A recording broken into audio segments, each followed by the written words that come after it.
work? nii, name on vaja ka korda teha, et I can leave, right? I don't have to be here in Zoom.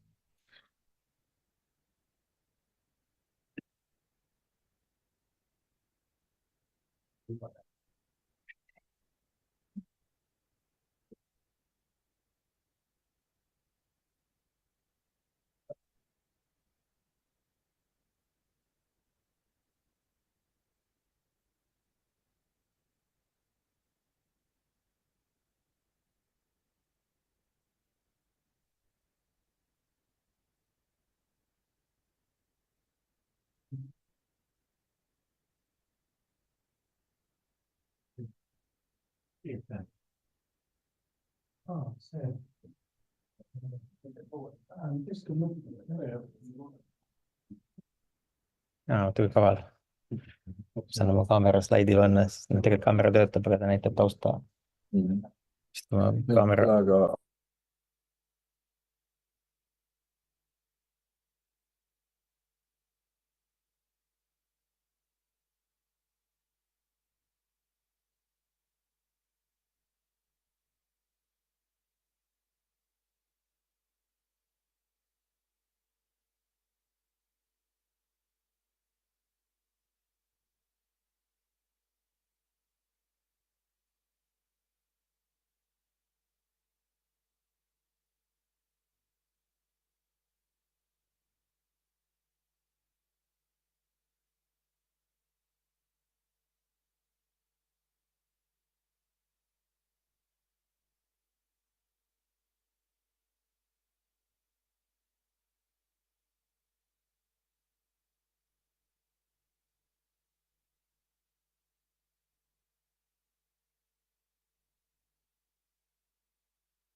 Доброго дня, пані Анастасія та Марія. Чутно мене?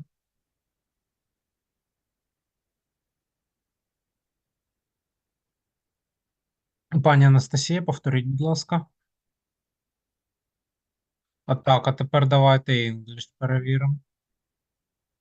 1, 2, 3, 4. Окей, чудово. Звітую, що налаштували. Дякую.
Che stavano tutte farole.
Good morning, everyone.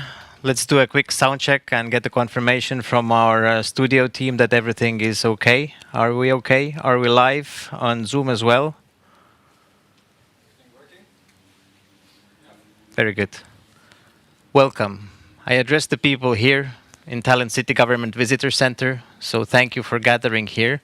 And I also say my warmest welcomes to everyone watching us online. I am Kaarel Mikkin, I'm a service designer, and to my left, I'm also a service designer and innovation consultant here. We're both from Brand Manual. yes, and we are one of the companies behind the whole project that we're trying to wrap up today. However, today we're not going to be talking about the project. We will be just maybe giving you a short overview of why the project was brought to life.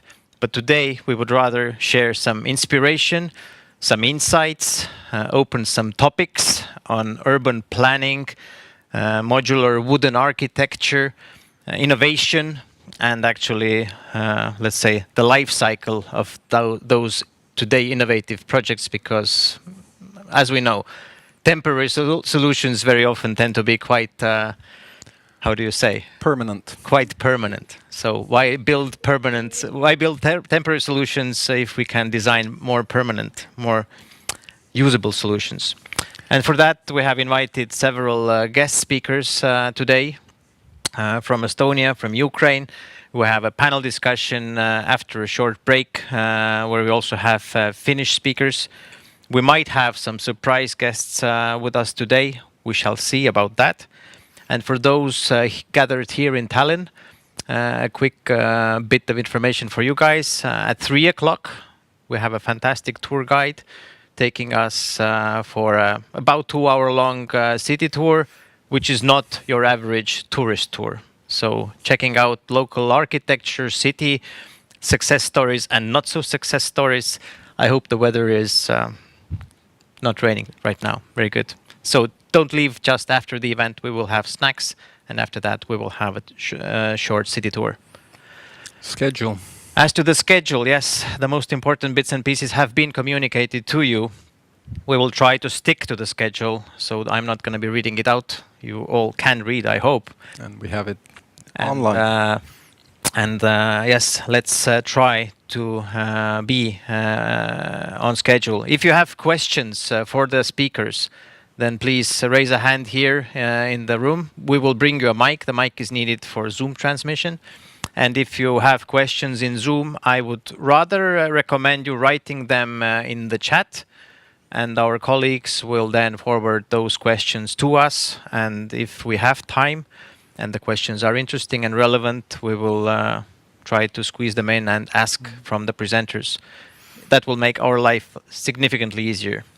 Now, the program itself is not just a day. We started already early in March with an opening forum, trying to understand what are the potential opportunities and challenges surrounding modular construction and within the context of the reconstruction of Ukraine. What should we do? I mean, we're not building one house, we're building 1 million houses really quickly.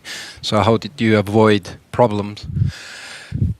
We did a human design human-centered design skills upgrade session for participants, and we had a hackathon to try and develop new concepts, new ideas, and we'll have the winners of the hackathon presentations here as well. We did a podcast series trying to explore the different venues and angles of modular construction and urban planning and design, and how that all applies to the reconstruction challenges that are faced by Ukraine once this war is over. And today we're in the final forum trying to wrap it all up as a coherent session of all the topics that have been explored. And after that, actually, we are putting together a dissemination, which is, in a way, it's a white paper. And in a way, you can look at this whole program as a research project for developing new concepts, looking at reconstruction, modular construction, and the opportunities afforded by today's technology for rapid reconstruction without doing all the same mistakes that have been made over the centuries for after-crisis situations. So that's where we are today. That's true. And to move on, I would like to invite to the stage our today's host, because the venue here is in the center of Tallinn. And I hope you can say a few words about this place and also introduce yourself. So give a warm welcome to Madle Lipus, Deputy Mayor of Tallinn.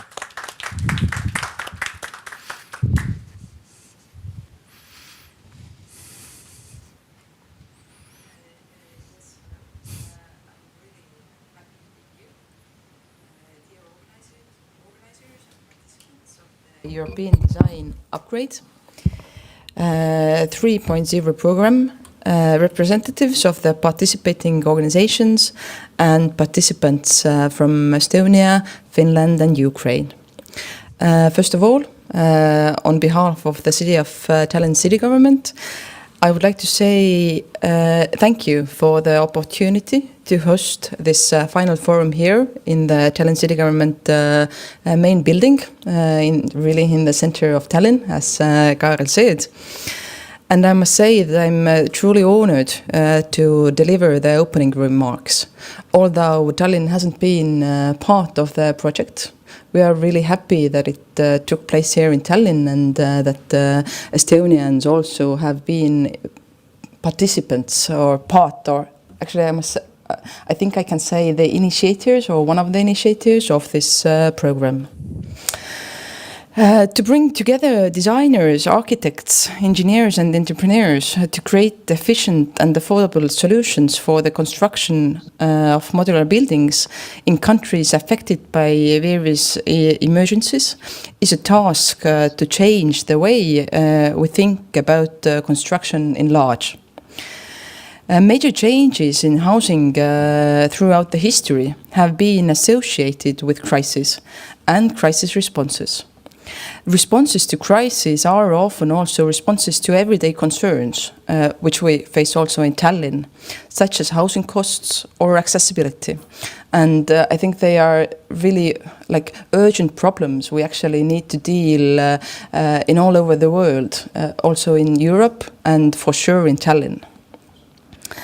More energy efficient homes, less material waste and lower carbon emissions in the construction process are among the sustainable benefits of modular housing and form the basis of the response to the crisis.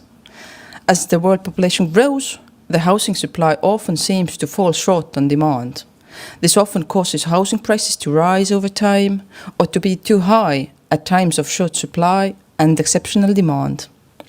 The term housing crisis has become all too familiar in news channels and newspapers, which bring you work and innovative thinking to the foreground.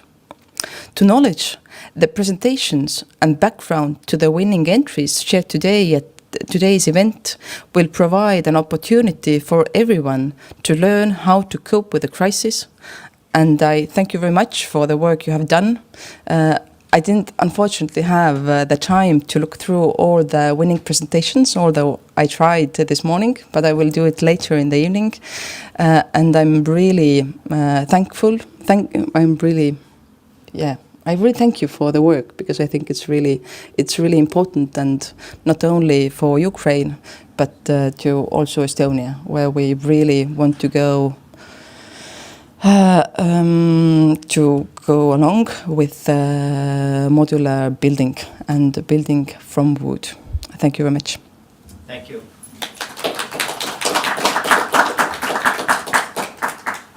I'm really happy to see that we are on time. It's a good sign, at least in the beginning.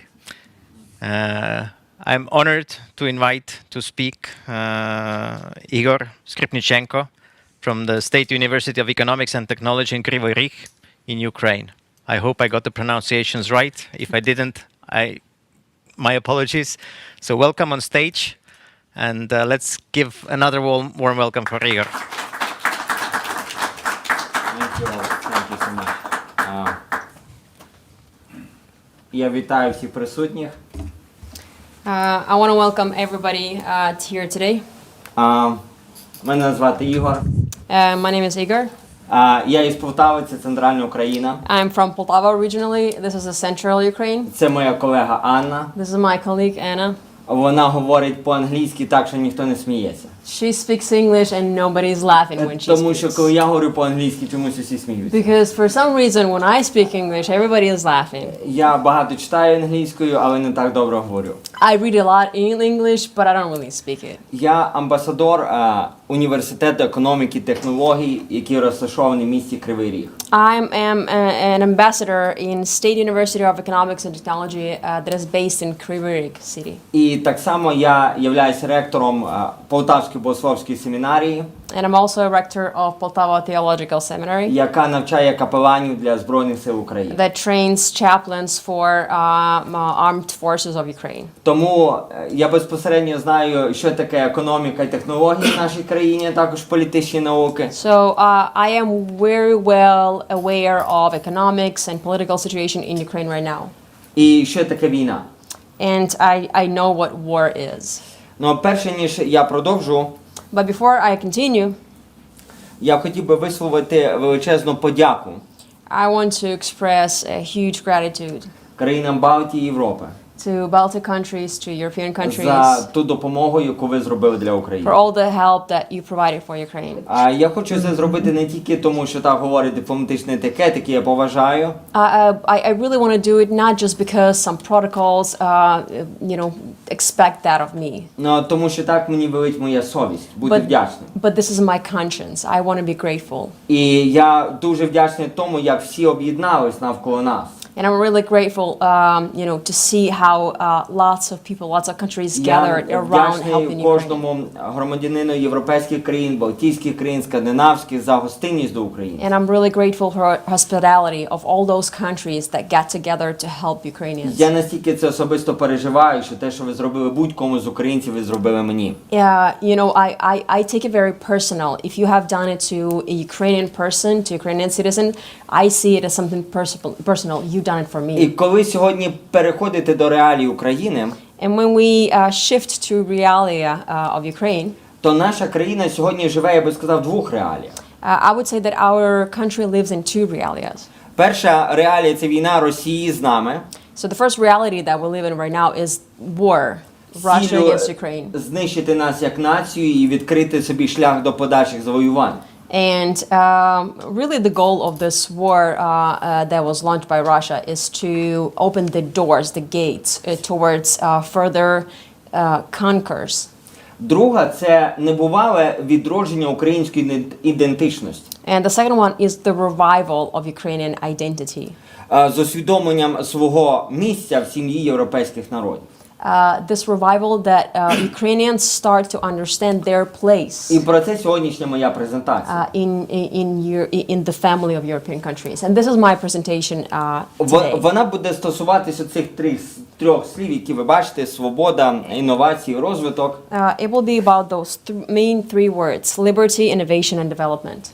Тому що найперше, що для нас важливо, це свобода. Because the first thing that we value is liberty. Бо за це сьогодні ми воюємо. Because this is exactly what we're fighting for Но ми today. воюємо за свободу, яка відкриє для нас шлях до інновацій. but we're fighting for that liberty, for that freedom that will open the doors for that innovation. І сьогоднішня моя презентація, вона буде і про будівництво.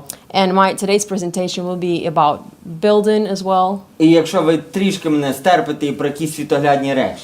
And if you bear me just a little bit more, I will talk about some mindsets. Я все своє життя вивчаю філософію, богослів'я, політологію, це як, знаєте, профнепридатність. My whole life, I study philosophy, theology, and so this is something that I live in right Навіть now. коли говорити про архітектуру і будівництво, все одно говорити про світогляд. Even when I talk about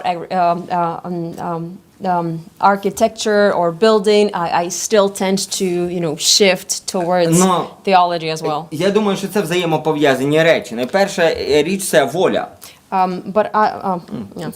But I believe that the thing that unites all of it is that will, that freedom.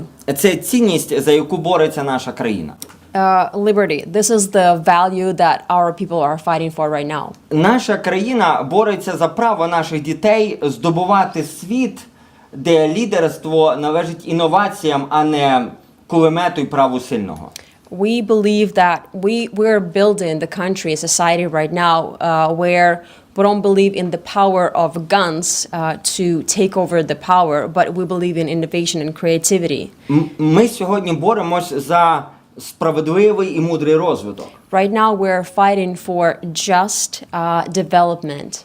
І ви бачите фотографії одного із учбових корпусів Університету економіки і технологій. And you can see the picture of some campuses of our university right now in Kryvyi Rih. Це наслідок влучання декількох російських ракет по цьому приміщенню. You can see this is two missiles that were hit some of the campuses of our І це не university. просто щось випадкове, це пряме попадання. This was not an accidental strike.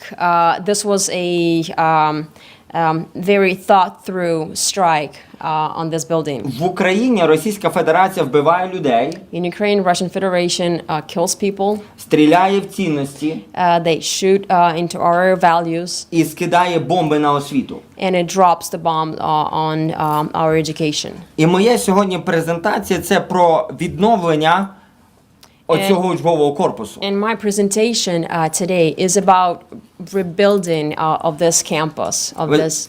Що цікаво, це одна із наближених фотографій, This is one of the close-ups. і вціліла тільки одна стіна класу. And there is only one wall of the classroom that made it through this airstrike. І це як пам'ятник нашому відновленню.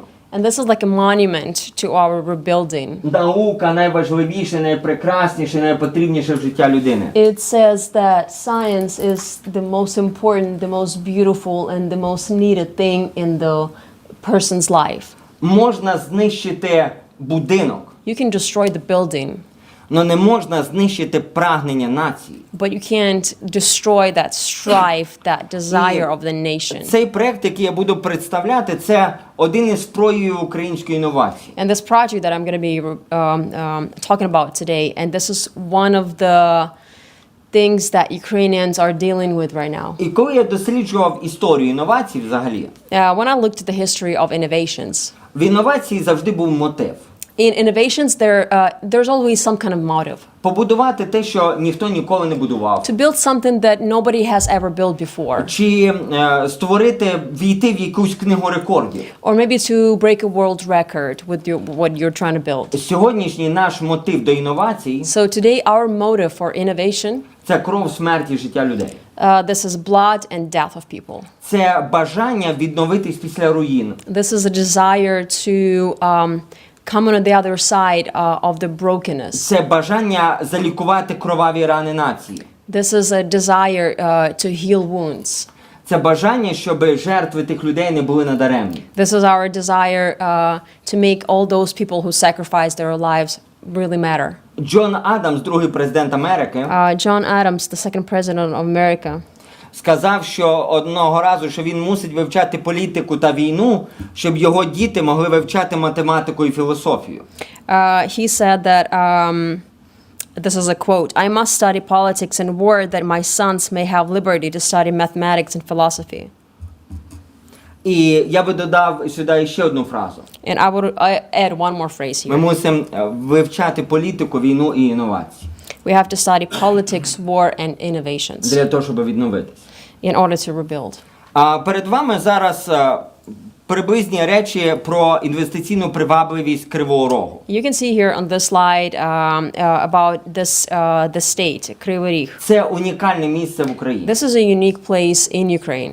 Площа цього міста 30 тисяч квадратних кілометрів. The area is over 30,000 square kilometers. Якщо мені не змінює пам'ять, то це найдовше місто в Європі.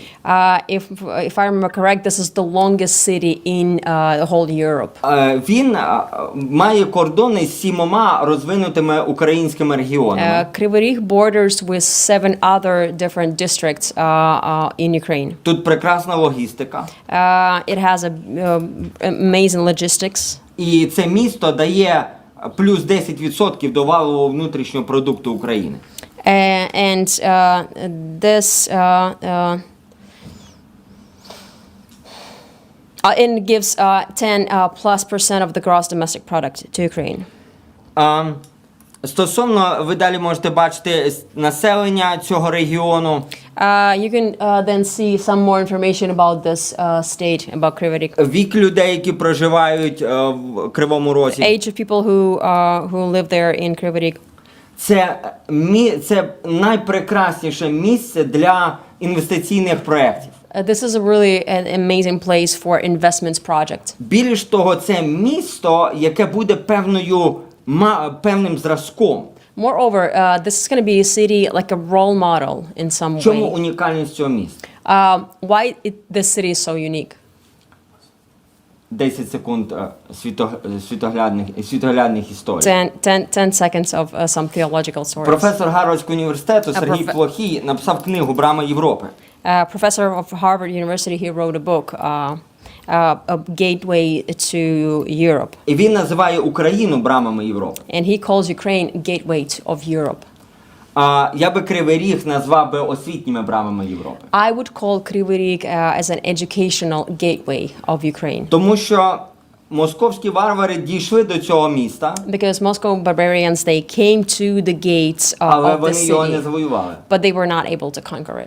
Це місто встояло. The city stood strong. В цьому місті продовжують жити, розвиватись люди. In this city, there are so many people who continue their life and they rebuild and they Це restore. місто обстрілюють щодня майже. This city is being shelled Точно pretty much щотижня. every day, every week for sure. Ми були з радником губернатора Каліфорнії в Кривому Розі. We recently visited with one of the ambassadors from United States, governor of California, and we visited Kryvyi Rih. І вона каже, знаєш, я приймала участь в допомозі людям після 11 вересня в Америці. And she says, I was a part of that team who were helping with the after effects of 9/11 in Але New тут у York. вас 11 вересня щотижня. But here you have 9/11 pretty much every week. І тут продовжують жити люди. And people still continue living here. Це говорить про те, що це місто продовжує зосереджувати в собі розумних, молодих, креативних людей. And for me, it shows that that city, it has the capacity to have all those young and innovative people who want to do something in І their тому city. місто може і має, і воно вже є освітніми брамами Європи. And so it already is this educational gateway of Europe І in певним Ukraine. таким драйвером для інтеграції України в Європу. And it is in a way a driver of changes in Ukraine. Більш того, ми об'єднали наш університет об'єднує не тільки свої підрозділи. Moreover, we don't have just our university there in this building. Ми об'єднуємо учбові заклади країн-союзників. We have different educational institutions of our partner countries. Учбові заклади Кривого Рогу. Different educational institutions of Kryvyi Rih. Для того, щоб створити таку певну масштабну освітню екосистему. Because our goal is to create a massive, huge ecosystem, educational ecosystem. Оцей проект розумного будівництва може стати місцем зустрічі. And Місце, де зустрічаються студенти, this place can become a place where students meet, бізнес, businesses meet, економіка, політика, economics, politics, різні підрозділи розвитку держави. different institutions, governmental institutions. Вони вчаться, They study there, спілкуються, they get together, збагачують один одного. they enrich each other. І що стосується самої філософії цього будинку, ви бачите візуальну модель цього Smart University. So you can see the model of the smart university. If we talk about the idea of it, behind it. Коли ми говоримо про будівництво, When we talk about building, то коли я досліджував проект розумного будівництва, модульного будівництва, when I was researching modular build, коли спілкуюся з інженерами, архітекторами, дизайнерами, будівельниками, anytime I meet people like designers, architects, it really inspires me. тому що в своїх політичних дослідженнях я розділяю людей на дві категорії: Because in my political research, I tend to put people in different categories. творці і користувачі. Users and creators. Є люди, які можуть щось створювати There are people who can create something, і користуватись плодами своїх творчих зусиль. and they can use the things that they've created. Але є люди, які тільки користуються тим, що творять інші. But then there are always people who just use what other people built and initiated. Тому цей розумний кампус – це можливість продемонструвати цю інновацію. That's why this smart campus, this is a way to introduce this idea, Показати здатність творити. to show the capacity, the ability to create. Ви бачите приблизні характеристики цього проекту. You can see some characteristics of this project. І ви розумієте, що масштаб цього проекту може об'єднати в собі дуже багато людей. And you can see that the scale of this project can unite really a lot of people in it. Це амбітний проект, And this is a very ambitious project який покаже українцям, that will show Ukrainians, українській молоді, to Ukrainian youth, силу європейського світогляду і європейської інновації. the strength of European mindset and European Нашу mentality. здатність відновлюватись в короткий час. Our ability to rebuild in a very short time. Ви тільки уявіть собі, як змінюється світогляд молодої людини, Imagine how the mindset of young people changes. коли вона після тих фотографій зруйнованого приміщення, які ви When бачили, after those pictures of that destroyed building that you just saw, бачив втілення цієї візуальної моделі. she sees this model being becoming live. Це не просто інноваційна архітектура. This is not just a innovative architecture. Це світоглядна перемога, This is a winning in your mind яка показує нашу здатність відновлюватись в короткий час. that shows our ability to rebuild in a very short time. І якщо говорити про наші кроки, And if we talk about our steps, ми вже зробили комплекс заходів для фіксації, документації цієї події, знищення, пошкодження. we have already done some. We have already took some steps towards documenting the destruction of that building. Отримали дозвіл на демонтаж і реставрацію. We already got the permission for dismantling some of the parts of that І building. сьогодні ми знаходимося на третьому етапі. And so today we're on stage 3. Визначаємося з ідеєю та формуванням команди проекту. So we're forming the idea and we're forming the team that is going to work on this Пошук джерел project. фінансування. And we're also looking for sources of І таким funding. чином я хотів би перейти до трошки іншої теми. And I want to shift a little bit to another topic. Коли ми щось будуємо, When we're building something, ми створюємо витвір, ми створюємо місце, ми створюємо контекст. we are creating a space. We're creating a context Де будуть зустрічатись люди, де будуть щось робити люди. where we have some people. They're going to meet. They're going to do something. І ми відповідальні не тільки за те, щоб побудувати, And we're in charge of not just build a place, a але physical ми location, відповідальні для того, щоб сформулювати зміст того, що ми побудували, придати йому смисл, but we're сенс. also responsible for the sense that is going to be in this physical building. Повертаючись до філософії цього проекту, Going back to the philosophy of this project, я хотів би поговорити про розвиток і інновації. I would want to talk about development and innovation.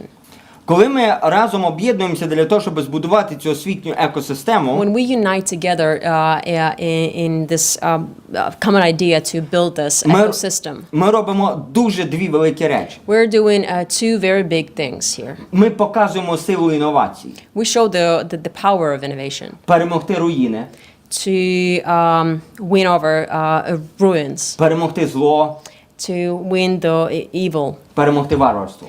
to win the barbarians. Ми показуємо нашу силу нашого світогляду, яка виявляється в творчих зусиллях відновитись в короткий час. Коротше. Ми показуємо силу нашого світогляду We show the strength of our mindset відновитись в короткий час. to restore in a very short time. Тому що якщо будувати таке приміщення класичними методами, на це уходить довгий рок. Because if we're going to build this ecosystem with the cloud, like in a way that we got used to before, it's going to take years to do it. Якщо це будувати шляхом інноваційних методів, If we're going to build it with innovative ideas, це відновлення в короткий час. this is a restoration in a short time. Повертаючись до метафори освітніх брам Європи, Going back to this metaphor of educational gateway of яка Europe, є одною суттю цього проекту, that is one of the senses of this project. це місце, що таке брами? Це місце, де закінчується щось одне, What is the gateway? This is when something ends here, там щось зупиняється, something stops here, і починається щось нове. and something new begins there. Тому мої зусилля, наприклад, частково навіть перекидаються з Полтави чи з Києва в Кривий Ріг. And that's why partially I see my main focus of what I do, not just in Poltava, but like in other areas of Ukraine. Тому що це символічне місце, Because this place, Kryvyi Rih, is a symbolic place, де закінчується один світогляд і починається інший. where one mindset ends and another mindset starts. Наша ціль, щоб це місце, ця екосистема, And our goal that this ecosystem, вона стала місцем виховання нових творців it would become this place where we can educate new в creators сфері інженерії, in будівництва. engineering and building and construction. Но крім цього, But other than that, це місце, де ми хочемо розробити програму і створити коледж державних управителів. this is also a place where we want to create a place where we're going to coach a new political elite of Це Ukraine. місце, де ми будемо виховувати нових державних лідерів. This is the place where we believe in the future we will be able to educate and develop І- our і future political leaders. І перші набори ми хотіли би утворити із дітей загиблих військовослужбовців.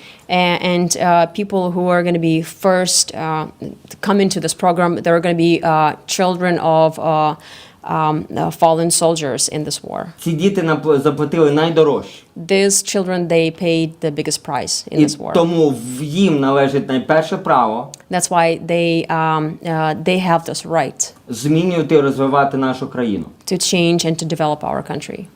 І ми хочемо зробити для них все, And we want to do for them everything, щоб вони навчались в інноваційних комплексах, that they would be able to develop and educate in innovative places, щоб вони отримували якісну освіту, that they would have a good education, якісне менторство, good mentorship, і щоб вони надійно тримали брами Європи. and that they would be people who are guarding the gateway of Europe. Останній слайд доводить надійність і чесність нашого університету.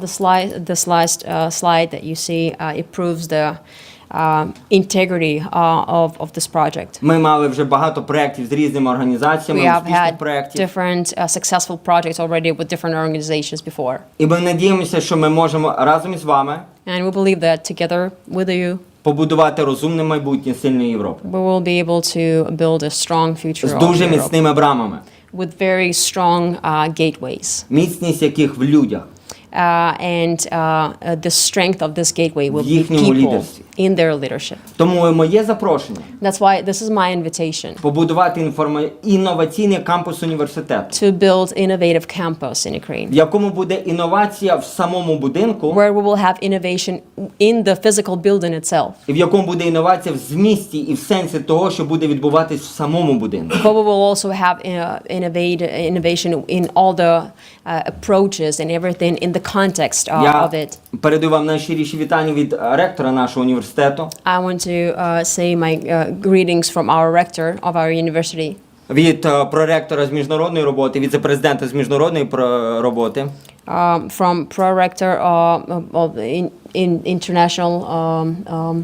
І тут так само є мої контакти. And I also have my contacts here. І ми будемо раді з вами продовжувати спілкуватись, контактувати. And we would be really happy to build relationships with you, to keep contact with you. I will be here. В мене є з собою моя картка, я радий знайомству, спілкуванню. I have my business card here with me. I will be glad to talk І with це you можуть after бути не that. просто ділові контакти, а просто дружба. And it may not be just about business, and Щиро it can дякую be за ваше also about терпіння. a genuine friendship. I really appreciate your time. Я не знаю, чи в мене вийшло, але я старався. I don't know if I made it in time, but I really did my best. І нехай буде у нас усіх гарний день і гарне життя. And may this day be really great for Дякую за all of us. увагу. Thank you for your time.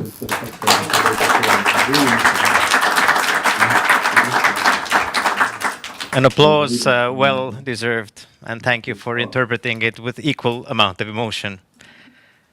I do have a question for you because you made it in time, and I want to congratulate you with a question. Do you already have any leads or any contacts with Estonian or European universities already? У нас є контакти з Фінляндією, з університетом, з Естонії, наскільки я розумію. We have some contacts with Finland. We have some contacts, but Ні, немає контактів з іншими.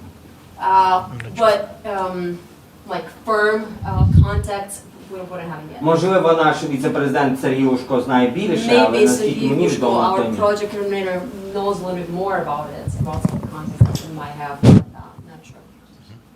Okay, so now we have a mic also. Because why I asked this question is that I actually was contacted regarding this event by Estonian University of Life Sciences in Tartu. And I know that they are working with another Ukrainian university. So I would rather I would be happy to put you guys together. Звичайно, я буду вдячний. Thank you. I'm happy to see you here also for the panel in the afternoon session. So if you have any more questions, keep them for the panel. Дякую. Thank you. Нехай Бог береже Україну весь вільний світ. Yes, may God keep Ukraine safe in all the free world. Thank you.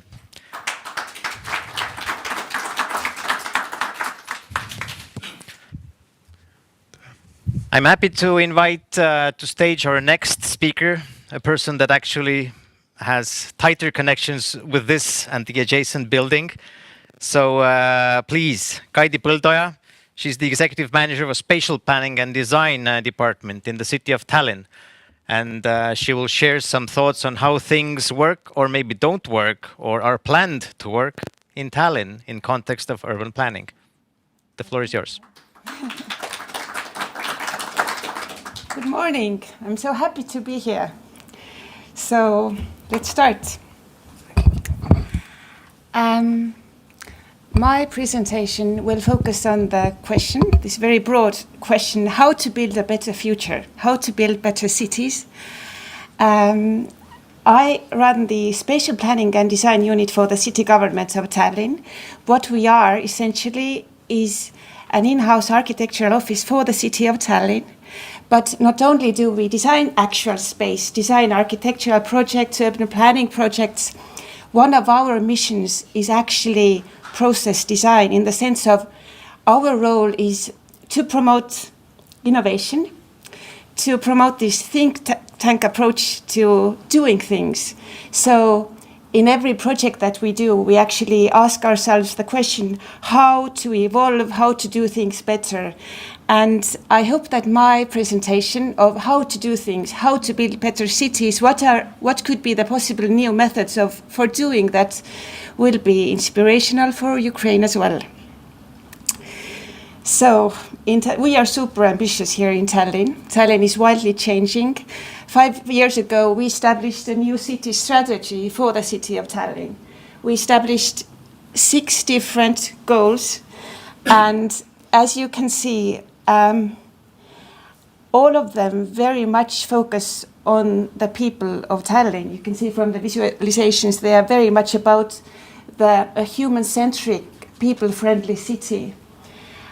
This strategy is across all fields, and what we aim to do with this strategy is kind of design Tallinn into a city that provides the best living environment in the Nordic Sea region. It's crazy because we are competing with the Nordic capitals who, at today's standards, are the best of the best. But what we aim to do here is we aim to provide healthy mobility. We aim to connect communities better. We aim to kind of rethink the way space is considered or space is thought of, in the sense that we wish for Tallinn to feel as if the home is not just the room that you're living in, but to kind of enforce this feeling that home already starts from the street. So it's all about the question, to whom does your city belong to? The city does not belong to the city government, it belongs to the people living here. We are all about communities. Tallinn, as the capital of Estonia, kind of differs from other Estonian cities in the sense that we have been lucky to get a lot of investments. There's a lot of development pressure, but during this process, Tallinn has become very car-oriented. It's very developer-led city, meaning that other smaller Estonian cities provide a better living environment that we do. So that's something that we aim to change. And for us, it's very much an existential question, because as the capital of Estonia, our role is to compete with other Nordic capitals, to attract investments, to attract new developments, but all in all, to provide a very good living environment for those living here or considering it in the future. But this question of, there's also this other deeper question. It's not just about the people living here, but there's also this broader question of where does your city belong to in a philosophical way. You mentioned that Ukraine, your city is very much a gateway, and that's very similar to how we think of Tallinn as well, or as we think of Estonia. We are a border country. We are the gateway between the East and West, and in everything that we do, it's very important to kind of show who we are facing towards. Are we facing towards our history as an Eastern Bloc city with a modernist approach, which was built on efficiency, not about the people?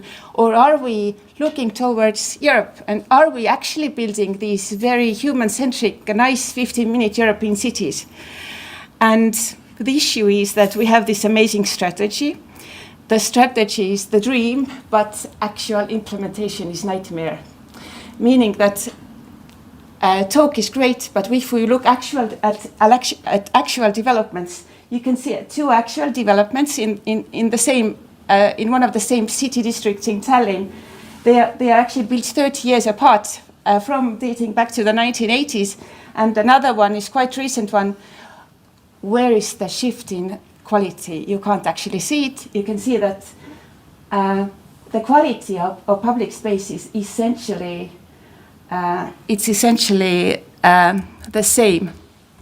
So it's very evident that if we actually want to implement our strategy and we only have 11 years to go, then we definitely need absolutely new approaches to and methods of doing things. So, and we have a few proposals of how to do that. So how does spatial change in the city actually happen? What is the process from the initial idea to implementing a construction project? And it's stuck. The slides are not changing. Oh, now they are. Okay. Let's focus on a concrete project. This is one of our flagship projects that was completed just a year ago.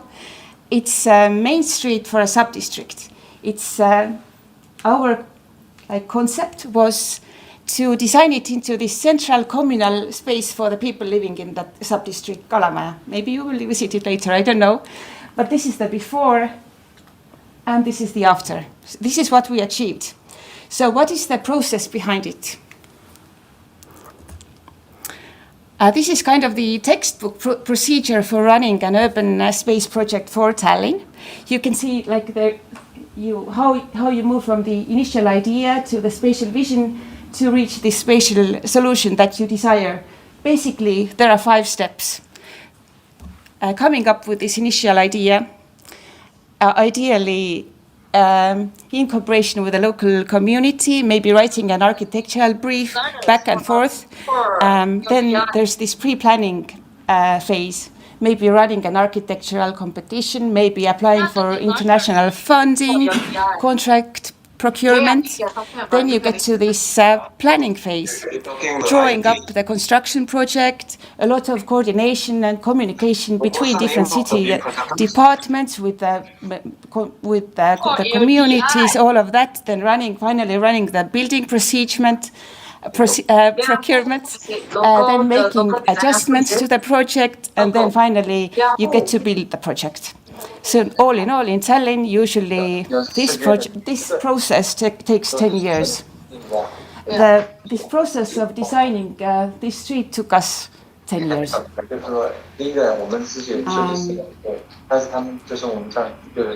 And we are super proud of it. It's the best street in Tallinn, go and see.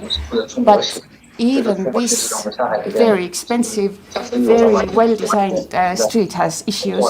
For example, when it was finished, we discovered that the designer had made the seatings too low, meaning that the elderly have difficulties standing up. They need a name. Some seats do not have any back support. No. Some people complain that in this current situation, where many people have mental health issues, work stress, there's too much visual noise, too many patterns. Maybe this design is too visually stimulating. You mean that beam consultants you're mentioning? And the balance between the urban and nature is off. Yes. People wanted to have more greenery. And despite working 10 years on this project, there are still some issues that could have been avoided if the process had been better. Okay. So what we are missing in the city planning process is this prototyping. We never ever actually prototype things. We work on the project, but we work on it on paper. But we actually never get to try out things in the physical environment. And that's what is absolutely missing. And I think that this is the key point, that where we are doing things wrong. As long as we don't prototype in the physical environment, these kinds of mistakes are prone to happen. If we prototyped, then we could choose if we wish to actually move to the implementation phase, or maybe take a few steps back. And prototyping can happen in that stage of the process, but also earlier. But the issue is it never actually happens. We invested 10 years of time and 10 million euros into this one street.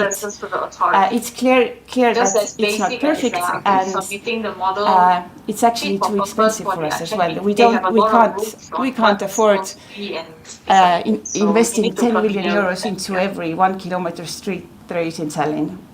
So how to be smarter? That's where we came up with this term, tactical urbanism, or tactical interventions. It's not new. It dates back maybe 10 years. Many Nordic capitals have implemented it way before, but it's a new thing for us, and maybe it's a new thing for Ukraine as well. So why do it? To gain better understanding of future uses, because the city is for the future users. For product development, maybe. But also for providing quick fixes before making these huge investments into long-term solutions. So essentially, tactical urbanism or tactical interventions is nothing but a testing ground for future cities in our backyards. But the question is how to encourage prototyping and these tactical interventions in this current framework of very rigid rules and regulations, because the field of construction and architecture and urban planning is becoming more and more and more regulated. So we are exhausted, the developers are exhausted, the architects, everyone is super exhausted. So the funny thing is that to prototype things in physical space, according to Estonian planning and construction laws, you actually have to kind of break the laws. And it's a difficult thing to do because as a city official who has been working for the city for 7 years, no one would ever believe that I wouldn't know what the rules and regulations actually are. So it's so difficult to prototype because it's against the laws and regulations that we have actually set for ourselves.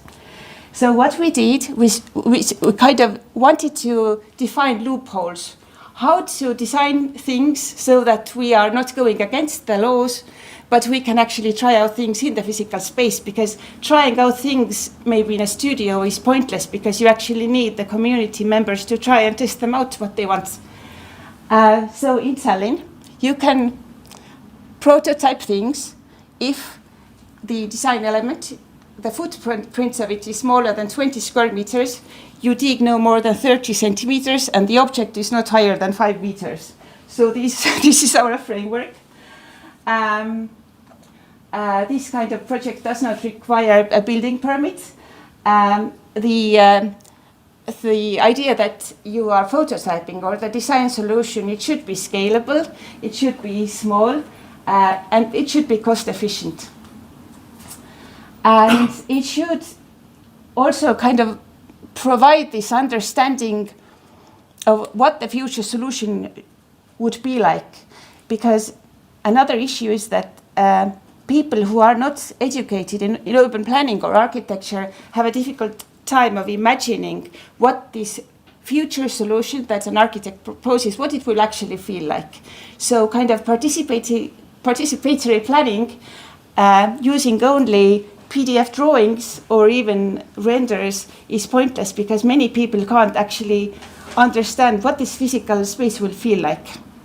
So these are like the 3 things that we can do using tactical urbanism. And we started last year when when Tallinn was the green capital of Europe. It was like a great possibility for us to innovate. We got some extra funding and we ran simultaneously about like 50 tactical urbanism projects at the same time, which was a lot for us who normally design one street in 10 years. So running 50 was a stretch. But I would like to show you 3 of them. So the first one was a tactical park for the city center of Tallinn, the town hall square, a summer park. This is the town hall square of Tallinn. It's the historical city center. Historically, it used to be a place for gathering people, for communication. There was a market. So it was this very kind of nice communal place where people got together. But this is how it looked before our tactical urbanism project. So you can see that the issue is that people do not really, the local inhabitants have abandoned our old town because they have nothing to do there. The issue is that if you are a citizen of Tallinn with a medium or lower income, you can't even take a seat. You can't sit down on the town hall square without having to pay 5 to 7 euros for a beer or a coffee, which means that it is essentially a big problem. So when our initial idea was adding greenery to the town hall square to make it like green capital, then we soon realized that that wasn't the issue. The issue was that people are not welcome there, which in a place which should be a communal space for everybody. So what we did, we designed a summer park. The design is super simple. It's modular. All of these elements are scalable. They are movable. This park can be transferred to another place in 2 days. It was super cost efficient. The design process took us only half a year. And by finding these loopholes, we were able to establish it really quickly, because if we were to run a normal process in the old town of Tallinn, which is a heritage site, which has UNESCO regulations, it would have taken us another 10 years. And what happened was that the people of Tallinn started using these seats even before the park was officially open. So it was super, super well received, despite that it doesn't have fancy design, despite that it's not expensive or special. It's actually a very simple project. So the project became so popular that the city of Tallinn has decided to put it up every summer for at least 5 years, but because the time frame for temporary projects in Tallinn is 5 years. So just seats, a communal library, a small stage. People even started organizing open air concerts. So a great success for us and super cost efficient to solve this problem that we have tackled for years. Another project that kind of is a next level project from this one is a living room street in Lasnamäe. Lasnamäe looks very much like the cities in Ukraine. It is the largest panel housing district in Tallinn, the population of which is actually bigger than the population of the second biggest city in Estonia, Tartu. The issue with this district is that when the Soviet Union collapsed, this district was left incomplete and the public space was never built, meaning that what we only have there is a bedroom district of houses, but nothing to do, no identity. Nothing special about Lasnamäe. So what we thought of is that designing these super fancy places like the town hall square is also not enough. We actually need to think of placemaking when designing a better city and bringing these new qualities and new identities to places that lack one. And this is one of them. So we collaborated with the Estonian Architects Union and we designed this place that we call the Living Room Street. It is located next to one of Lasnamäe's bus stops, which is one of the most heavily used ones, which means that it is located next to like this normal everyday commuting route. And again, it's super simple, it's modular. We put it up again in like 8 months, and it's the most basic functions: sitting, some playing elements, some drawings on the ground, a communal library. But it has really raised the quality of Lasnamäe very much. And it also has kind of sparked this discussion that if Tallinn was to redesign this this incomplete central space in the long run, what kind of functions or possible users the local community would need. So it's an input for maybe a project that will actually be in our investment plan maybe after 10 years.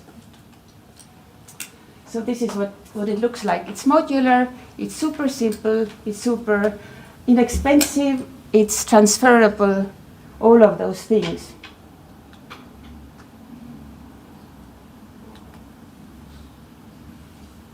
Yeah, not stage photos, actually people using them. And the third option, or this third possibility for using technical interventions, is kind of making people understand of the future, like the possibilities of a future city. One of Tallinn's strategic goals, it's a bit slow. One of Tallinn's strategic goals when developing the city is extending our city center towards the sea. A couple of decades ago, the coastline of Tallinn was blocked off from the city center by cargo ports, by military, by industries. So, but we have also always had this will to extend our city to the sea, because the sea means freedom for us. So the question is what kind of a city we wish to build next to the sea. This is the vision that my team has drafted.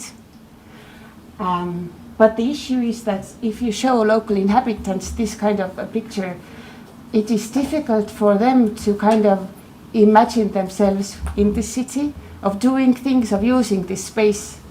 So again, these kind of bird's eye view renders are not enough when you are really trying to encourage participatory planning and communities participating. So what we did is we took this stretch of land, this missing link of a sea promenade, and we proposed a tactical kind of approach to it, a tactical project for it. It's super simple. We designed some chairs, some plant boxes, some ping pong tables. We collaborated with the Estonian Academy of Arts. We brought in some art installations. Regarding design, it's nothing. It's not spectacular, but already these kinds of like small approaches, small interventions have brought in so many new users who previously would have never went there. And this provides us a lot of valuable information of what they think of this place, what they want this future of the area to be. When we talk about future city planning, we are talking more and more about the reuse of materials, about this green transition, and also one of the things that hasn't been explored enough, according to our view, is the reuse of materials existing in the same place that you find them. So also what we tried to do was take this neglected building, try to kind of open it up and make use of it instead of just maybe demolishing it. And worked with the local communities to, this picture on the left shows this secret beach for winter swimmers. And the picture on the right is a communal sauna that we put up together with the local community.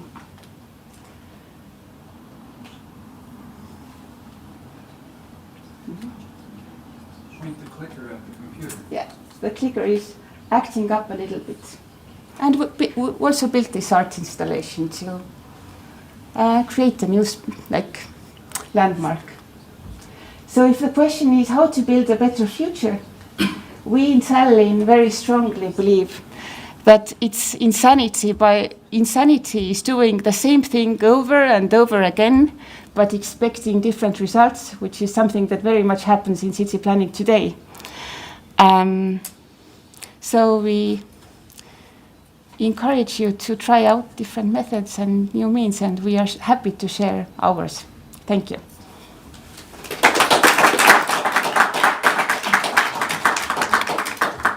Fantastic presentation. Thank you, Kaidi. Really inspiring, especially in the means of having a person from the city government telling about how to break, let's say, how to bend the boundaries, right?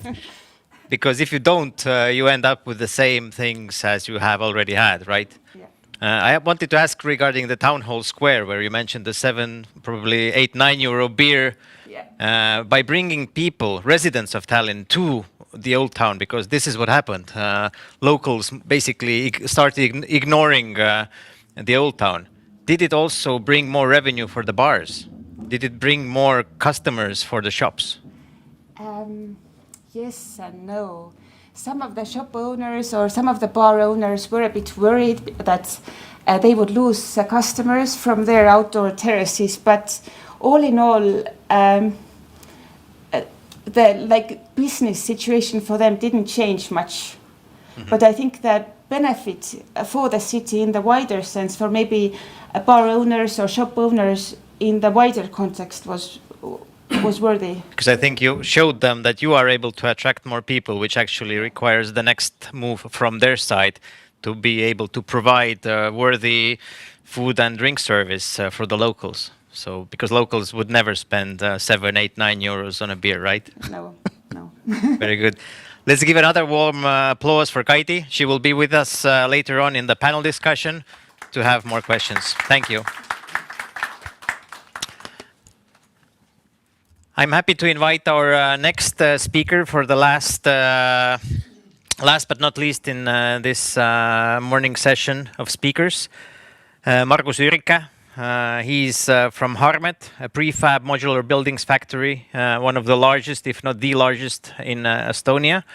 And he will give his insights and experiences, because you have worked with many countries, but with Ukraine also in particular, and even now in wartime.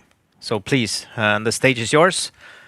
You can use the clicker, and if the clicker shows character, you can use the keyboard to move on with the next slides. Thank you for inviting me. As I said, I'm the factory manager in Harmet Kumna factory, and our main area of activities. Our main area of activities is to produce modular solutions. Those modular solutions are, let's say, from very small modular buildings, let's say 20 square meters, and up to thousands of square meters. We have been in operation close to 30 years. So we have collected some experience in this area, and I would like to share with you some thoughts, ideas, and also to encourage you to look more in direction of modular solutions. But I have to say that modular solution is not the only solution that is to build something fast, nice, quick. There are conventional building, there is modular building, there are element building, there are a lot of possibilities how to do things. But of course I'm representing the best one of those. So what is modular construction? The general idea is to build the modules ready as much as possible. Let's say so that 90% of the job is done already in a factory. And the modular building, the modular structures can be from different materials. This is not what defines the modularity, but let's say so the most common are metal, wood, and also hybrid of those. Then the idea is that the wall, floor, and the ceiling elements, we call those 2D elements, those are produced and assembled, and then later on assembled into the unit shape. We call it 3D models, and as much as possible of, let's say, from the windows, from the pipes, from the technology, furniture, everything is already installed on a module. And also part of the facade is installed. It can be divided by the site works, but usually we add it already in a factory. And what speeds up this process is that there are parallel works going, that while we are producing modules, the site works like laying a foundation and bringing the communication to the construction sites, those operations can be done in parallel. And of course, we need to get somehow the modules to the site. So it's either track transport or also very often we are using cargo ships to deliver them over the sea. And when those are delivered to the site, then the assembly can be started. So the very important part here are that the prefabrication phase, that in a controlled environment with the help of qualified employees and also controlled quality checks, we are doing the prefabrication, we are building the elements and assembling those. And also very important is that all the constructions you are using, the models are sustainable construction is very important. So we're reducing the waste. And in our ideology, the energy consumption to be more green is of course very important. But actually this is not where the money is hidden. The money is hidden that you do not spend on a material. And then very fast construction times, and I will have a few samples also here later on. So we are mostly building from the timber, and we really believe in timber construction. The timber frame construction, it naturally insulates and offers superior energy performance, reducing energy consumption, and also gives a very good sound barrier between the flat. And timber is also known for the durability and very long usage time. And it can be flexible and also can be adapted to the needs, the client needs. And modular building is helping to reduce the cost per square meter, and it increases affordability.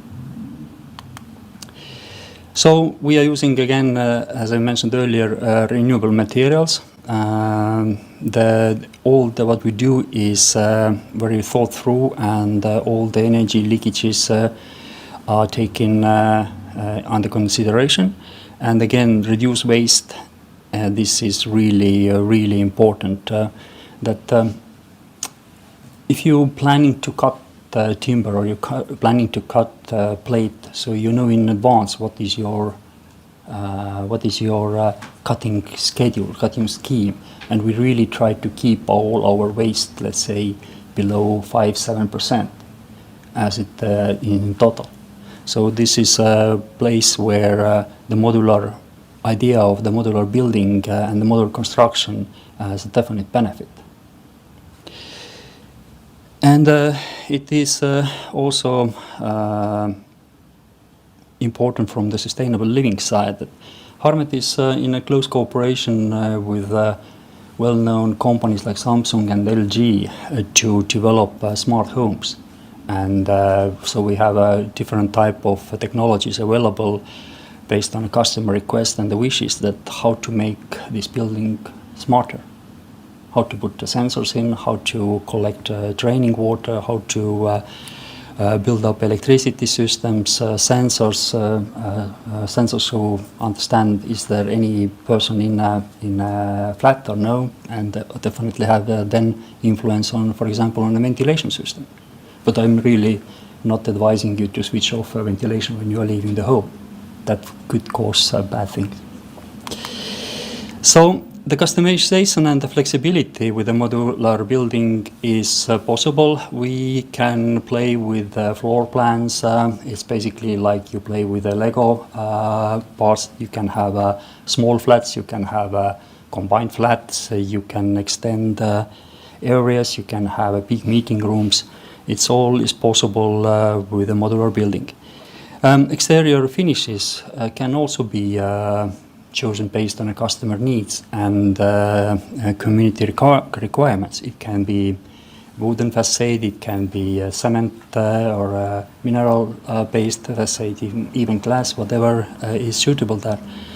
And the interior design is also quite widely adjusted to the customer needs. So where this cost effectiveness is coming is reduced labor cost. If we do the standardization on a process during our fabrication process, we can reduce amount of the operations needed to build something. It calls, we do it on a phase where we first do the first modules, we learn from our experience, and then we improve our efficiency by doing the right things on the right time. Even so that, for example, when we are building the modules, depending from the modules type, our raw material are on a certain place, which is predefined during the optimization progress. For example, windows for a kindergarten can be 10 meters from the start of the building, start from the assembly of the modules, but when we are building the schools, they can be on 80 meters, depending on a precise project. And again, we try to standardize operations on a factory so that there is as less as possible no value-added operations.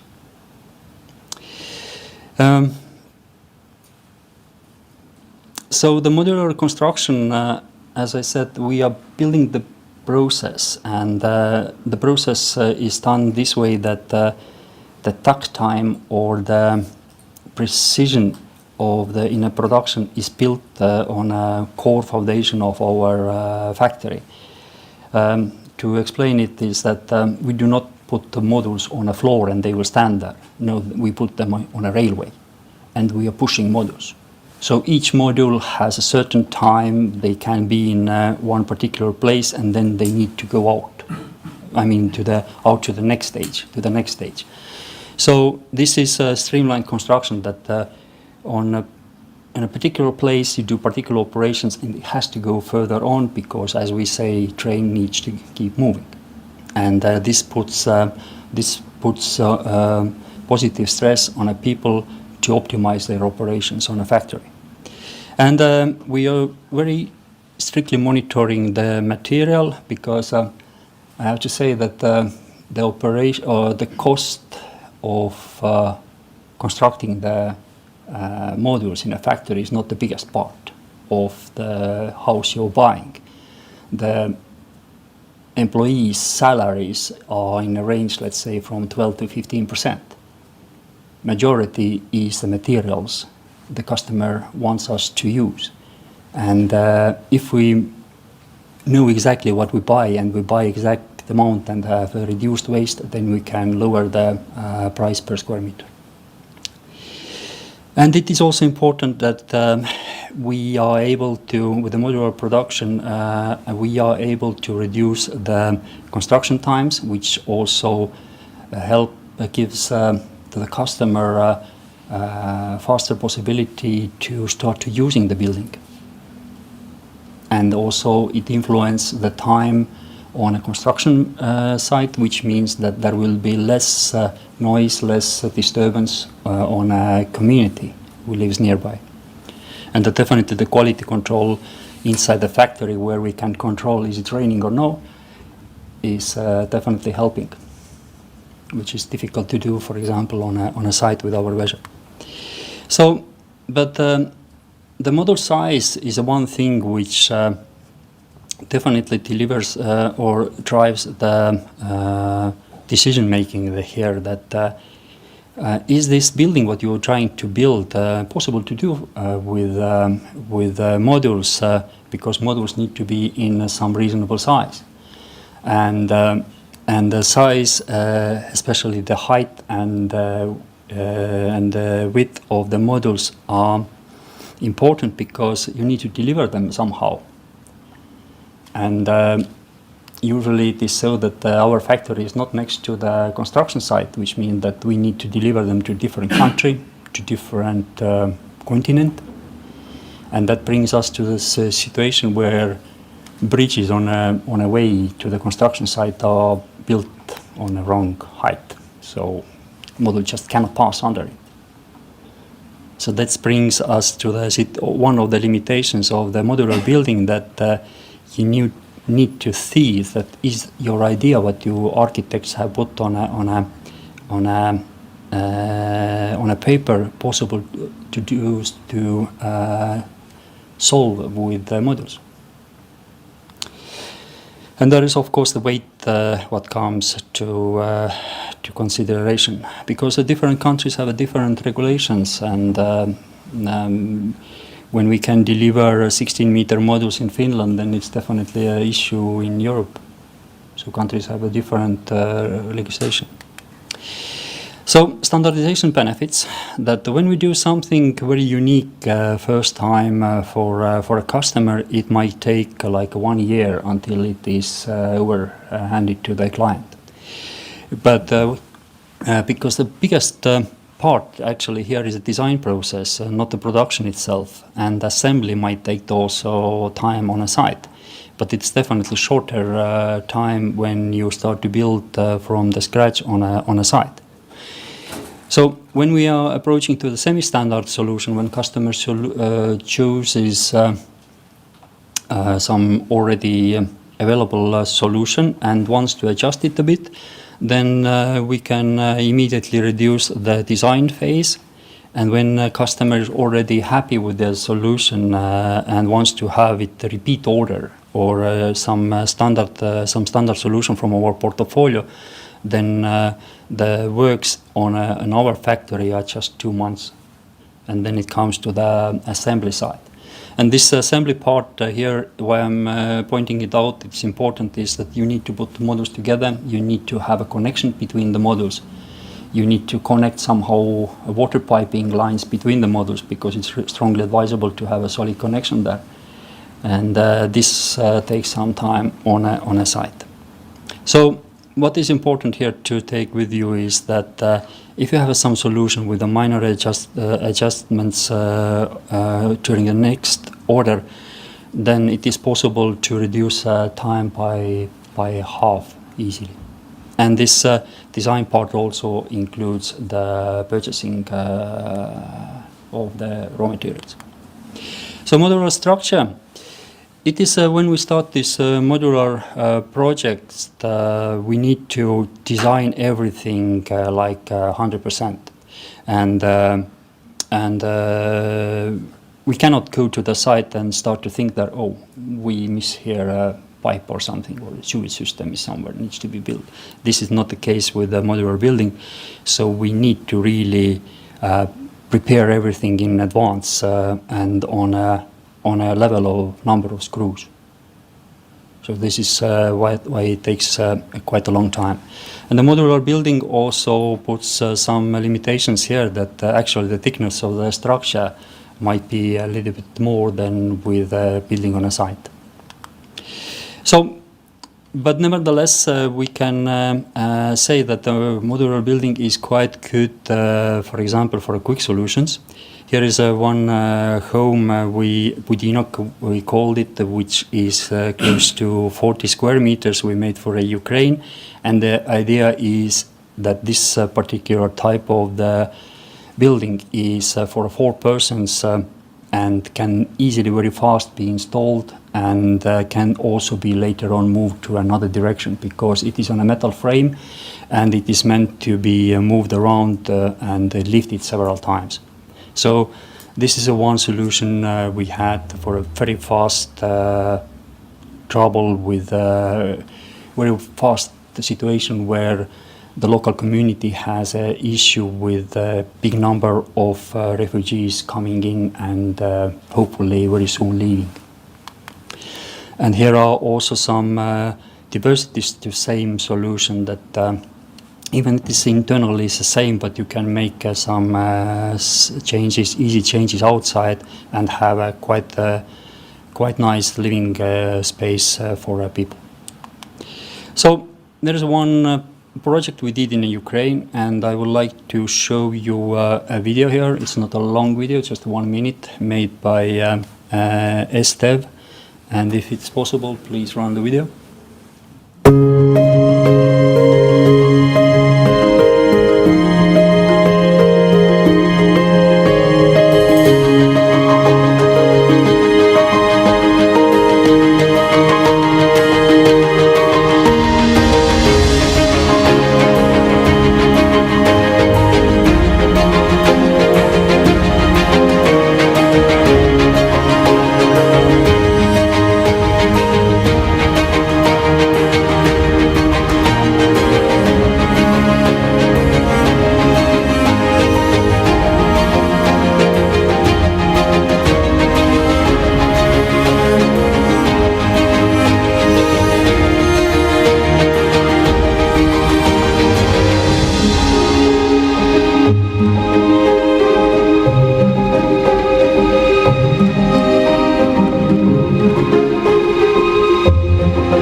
This is a kindergarten Harmet built in Ovruch in Ukraine, and Estonian people through their taxes collect the money for this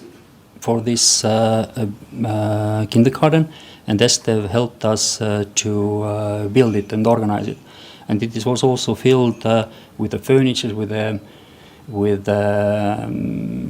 with activity boards, with technical, let's say, kitchen, everything from the Estonian companies. It was a free gift from our state to Ukraine. And it was really well taken, I have to say. But we had only 170 days to overhand it to the Ukraine, and we had 120 days to produce it. So remaining 50 days was there just to assemble on a site. We had a help from Eurocon, which was a Ukrainian company who built bomb shelter under the kindergarten. And I have to say it's not common in Estonia, but it's your situation where you have to have a bomb shelter for a kindergarten and also for a community, nearby community under it. And then we made it happen, and I have to say it was very well taken by the local community, by Ovruch. And now it is more than 1 year in operational, and we have had very positive feedback from it. So it is possible for the modular building to do it fast, and we have proved it. So a few words about Harvest. We are the largest producer of modular buildings in Estonia. We can produce approximately 600 modules per month, and on 2022 our turnover was 140 million euros.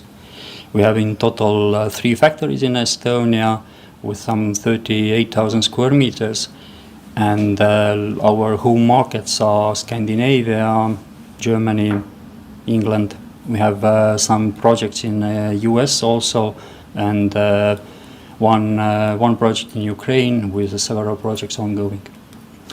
And the type of products we do are site huts, which are, let's say, meant for very often to lift and use them, and semi-permanent solutions, which are like kindergarten, offices, and schools, and I have to also say prisons, elderly houses, hospitals, everything is possible. We have delivered kindergartens. On this picture in the middle is a kindergarten in Finland, and also permanent houses that we can do. Permanent houses, they look very similar to ordinary ones, but those site huts, those are often used for 500, 1,000, 2,000 employees who are building some site, so they are temporarily moved down and then taken away.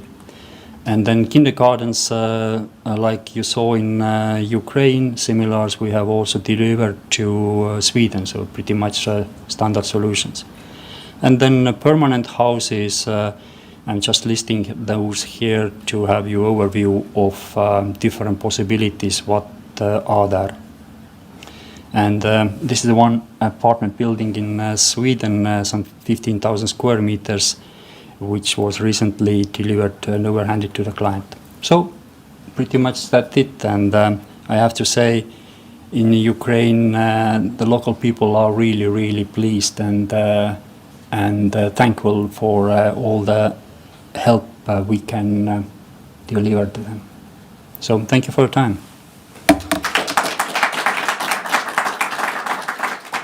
Thank you, Margus.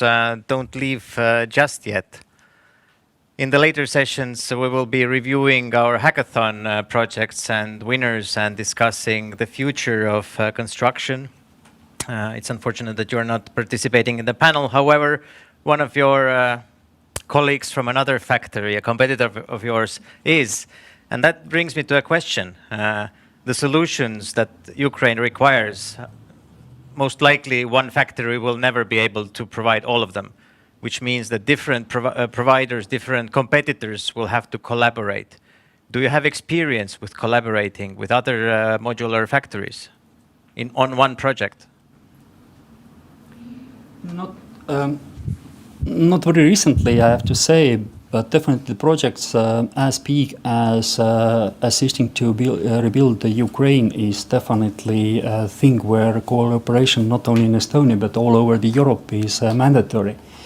And I'm just wondering that if the war will be over and we will all now start to assist Ukraine to rebuild, that what will happen to the material? From where we will take those millions of square meters of windows? What are the production sources? That do we really change all our, let's say, military factories to construction factories? Because it's a huge demand with this. That the Ukraine is a huge place, and the damage what this aggressor has done is awfully big, and that will be a century or millennia challenge to build it, and definitely cooperation will there be a keyword. Thank you. Let's give another warm applause for Margus Yrika. Thank you. I'm happy to announce that we are on time, which is spectacular. So good job, all of our performers. Thank you.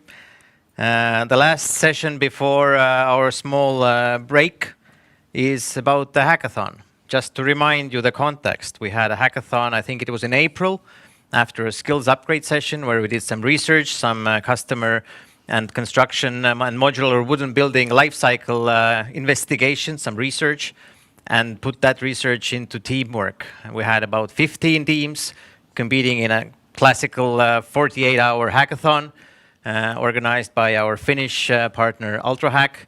And there were 3 winning teams, and today they will be sharing giving a really short pitch, because that's the format of hackathons. You have to sell an idea in very short time. They will be presenting in video. However, I'm happy to see them here in this room, and I would love them to come to the stage for a brief moment if they are here. So the first is team number 6, creators of modular housing for Ukraine. Applause.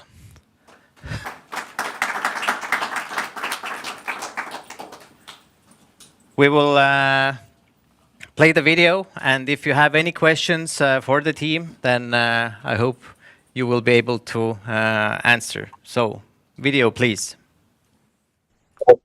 I represent team number 6, which is called Creators of Modular Homes for Ukraine. We want to present you a modular home created for families providing care for individuals with disabilities. Every family is a vital part of our country, and each individual is unique. Special attention and extra support from society are needed for families who care for people with disabilities. Previously, there were 2.7 million people with disabilities in Ukraine. Now that number has increased to 3 million, which includes thousands of soldiers injured in the war.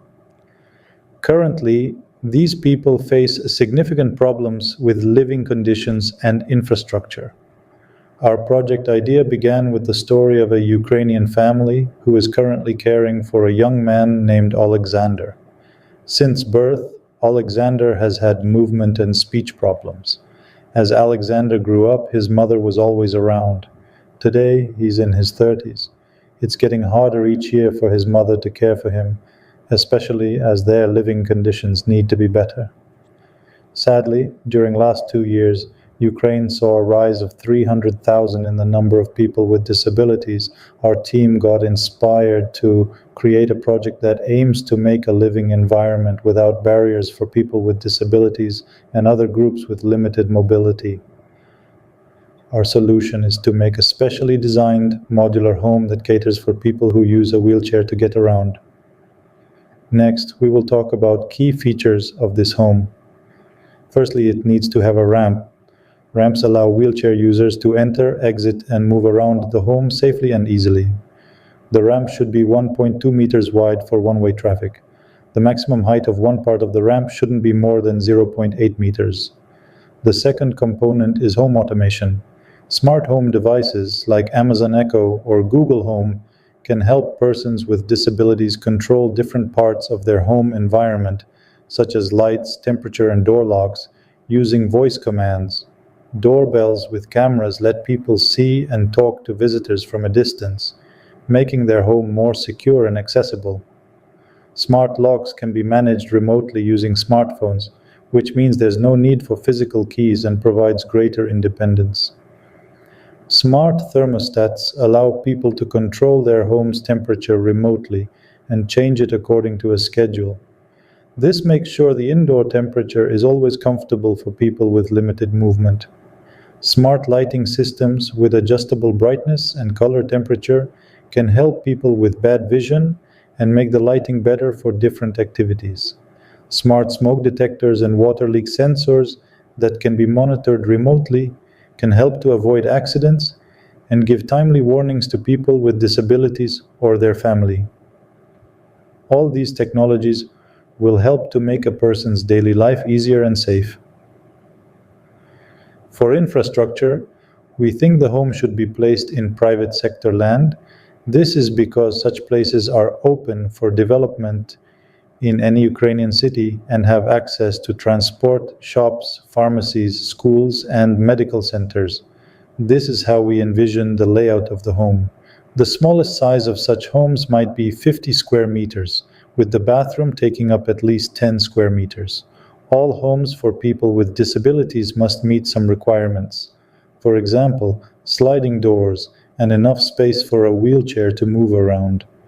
The bathroom needs to have handrails.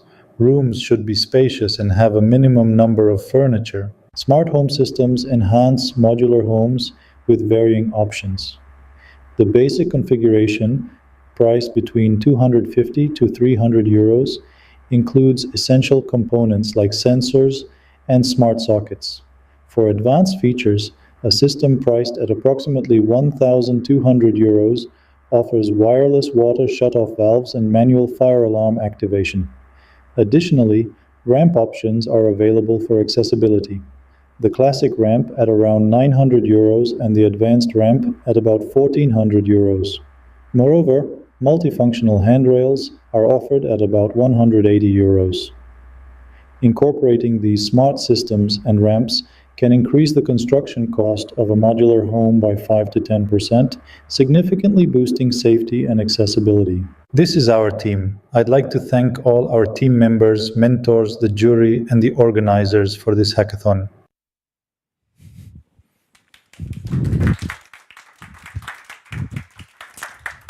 Great. Super happy to see Inna here. And I have one question, one thought actually. It's very unfortunate. Your case study brings the context to our attention that Ukraine is facing maybe even several generations of crippled people to live for decades. So it's not a temporary solution. Unfortunately, it's a very, very long-term solution. So it's not applicable only for these modular homes. So have you had any more discussion or interest in Ukraine regarding the accessibility and usability of buildings for people with now military disabilities? В Україні зараз війна. There is a war in Ukraine right now. Наша команда дякує організаторам проекту і нашим Збройним силам України, що ми зараз з вами. Our team is grateful to the organizers of this event, and we are really grateful to Armed Forces of Ukraine. На жаль, після кожного обстрілу сьогодні багато дітей, це майбутнє молоді України, мають набуту інклюзію, і це проблеми з опорно-руховою системою та втрата кінцівок. More and more people are getting injured every day, especially kids, the senior people, women and men. І ми турбуємося про те, щоб, звісно, було відновлення України, саме де молоді було жити, і ми розуміємо, що час проходить, діти дорослішаються, і діти мають право на навчання і гідне проживання в Україні. І про те, що сьогодні колега наш зазначав про швидке відновлення України. Ми вам дуже дякуємо за цю співпрацю і за підтримку України. Команда університету менеджменту освіти, я на чолі як проректор з наукової роботи і цифрової цифровізації. Ми всі різні, у нас різні навички. Ми долучилися до цього проекту, і ми бачимо майбутнє в співпраці з державами, які нас підтримують. Дякуємо вам і вам бажаємо миру. We thank you all, and we support our colleague Igor, which stated that we need fast renovation. This is really important today, especially for Ukrainians. And thank you all. Thank you. Thank you. And Slava Ukraini. Героям слава!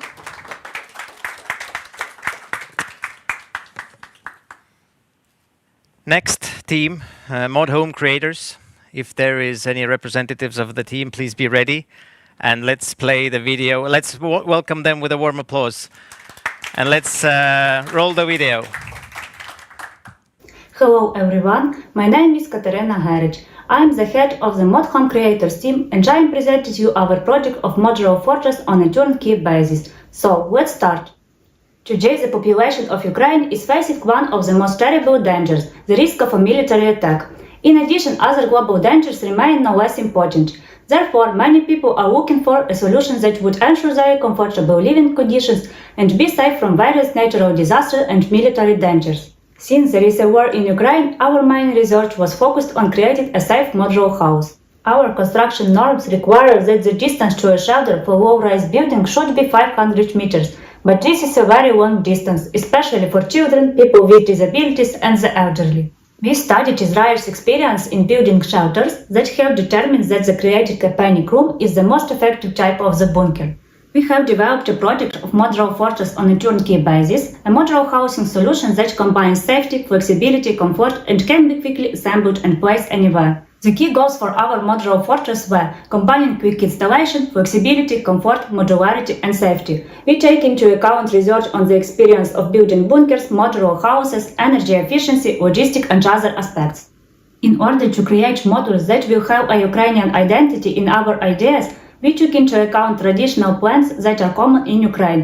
There are wheat and poppies. At first, we developed 4 types of modules. However, after an economic analysis and a more detailed research, we decided to develop 2 types of modular houses. A modular house with a bunker on the ground level and a modular house with a common bunker for several buildings. Each modular house consists of 2 main parts, residential modules and a bunker. 4 types of EROF-which residential modules have been developed. On this image, you can see the facades of the EROF-which residential module. The project plans to manufacture prefabricated modules with exterior and interior finishes, which will be connected to each other in the house on the construction site. The bunker is the core of the building. In order to make its construction more economical, we decided to use a prefabricated bunker. In peacetime, the bunker can be used as a storage room, home cinema, game room, etc. 3 types of the EROF-which modular houses have been designed. The first type is a modular house for 1 family. The second type is a modular house for 2 families, which has 2 apartments and a common bunker.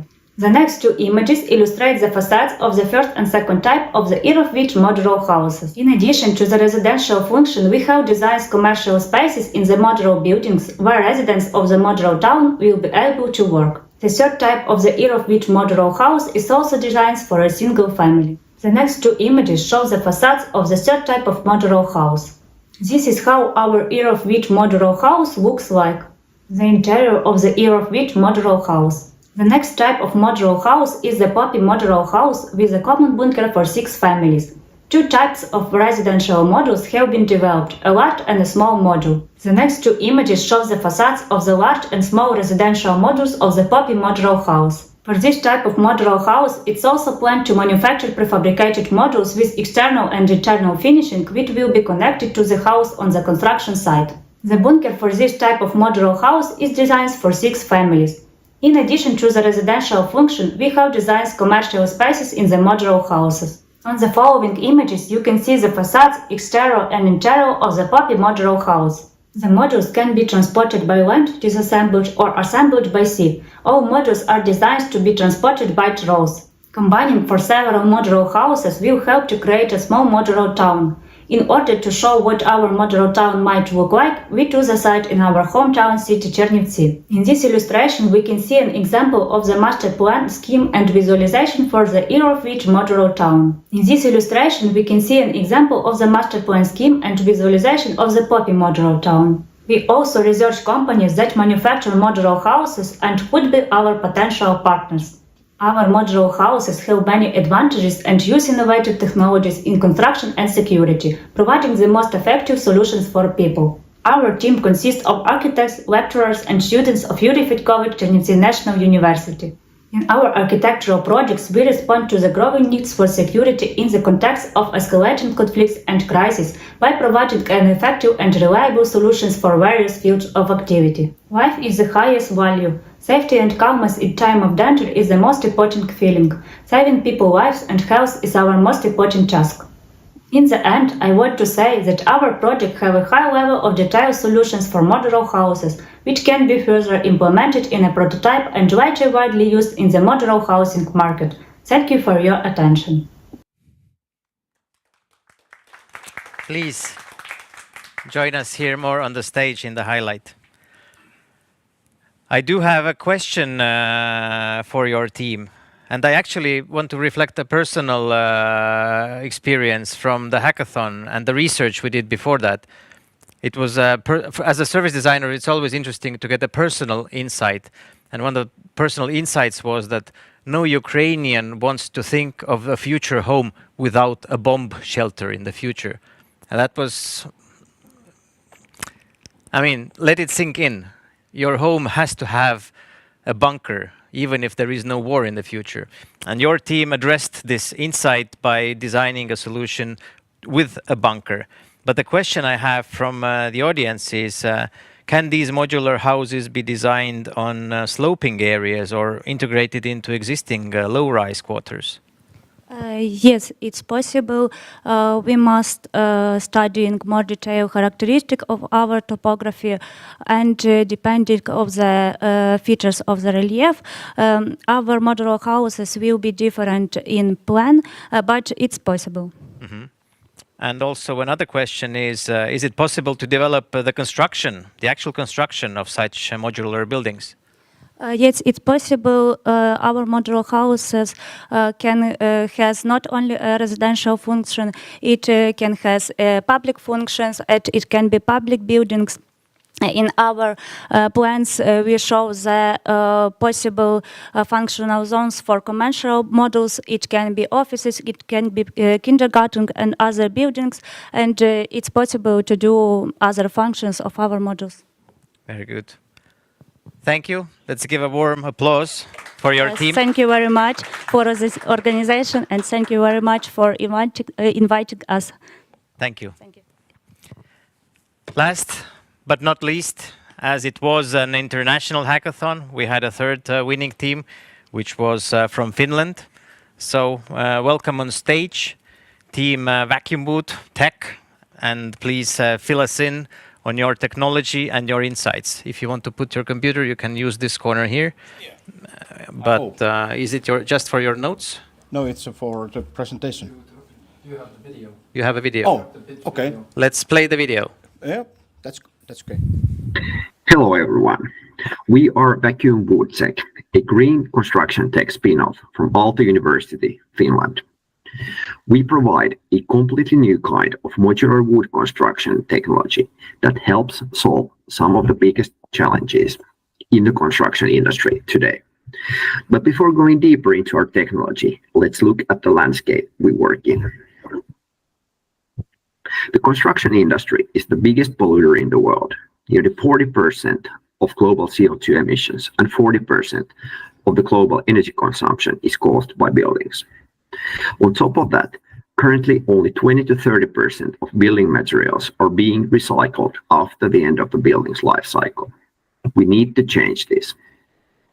The construction industry also faces another great challenge: climate change. Climate change will drastically increase the amount of extreme weather phenomena, such as heavy rains. And if we want our buildings to survive the climate of tomorrow, we need to start using climate change adaptive construction technologies today.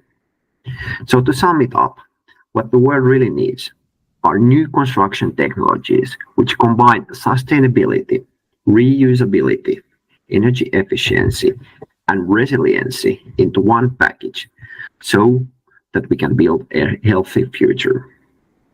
And our company exists to provide this solution. And we do this by combining wood engineering with vacuum technology so that we can provide a modular solution which is energy efficient, carbon negative, and extremely resilient at the same time. So why do we utilize vacuum tech in our modules? We do it because it grants us two unique benefits. For one, it grants us the ability to remove moisture from our modules whenever needed while the building is in use. This guarantees that our modules stay dry and healthy in all current and future climates, and that they can be reused at any point of their life cycle with new guarantees. The second point is the dynamic insulation. By altering the pressure inside our modules, we can increase or decrease the insulation levels of our modules. This means that we can adapt to local environment and minimize the cooling and heating energy consumption over the building's life cycle. So why do we believe that our modules would be suitable for rebuilding of Ukraine?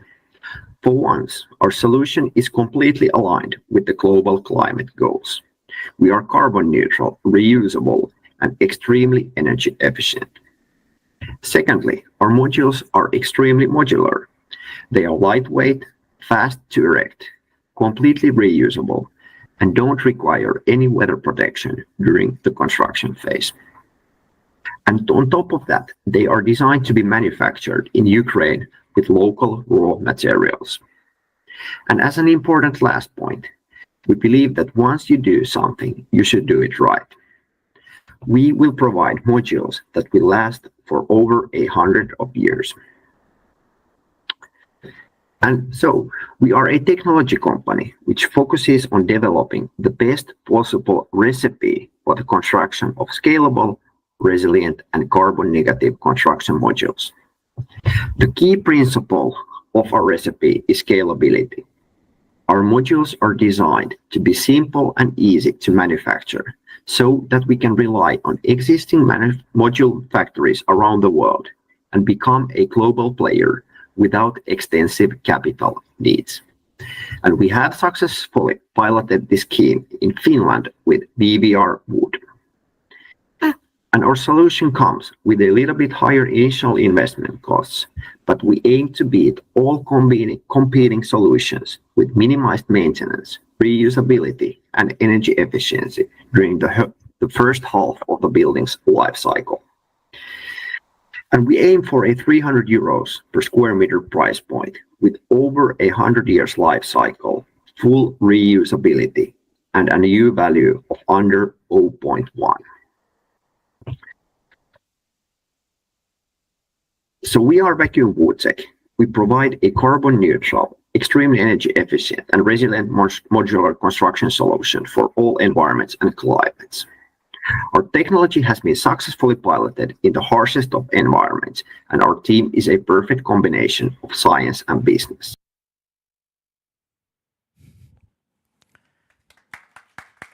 Warm applause.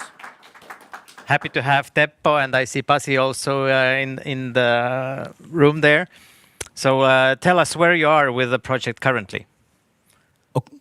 So at the moment, we are in a kind of new start of the company, just getting funding and getting more resources.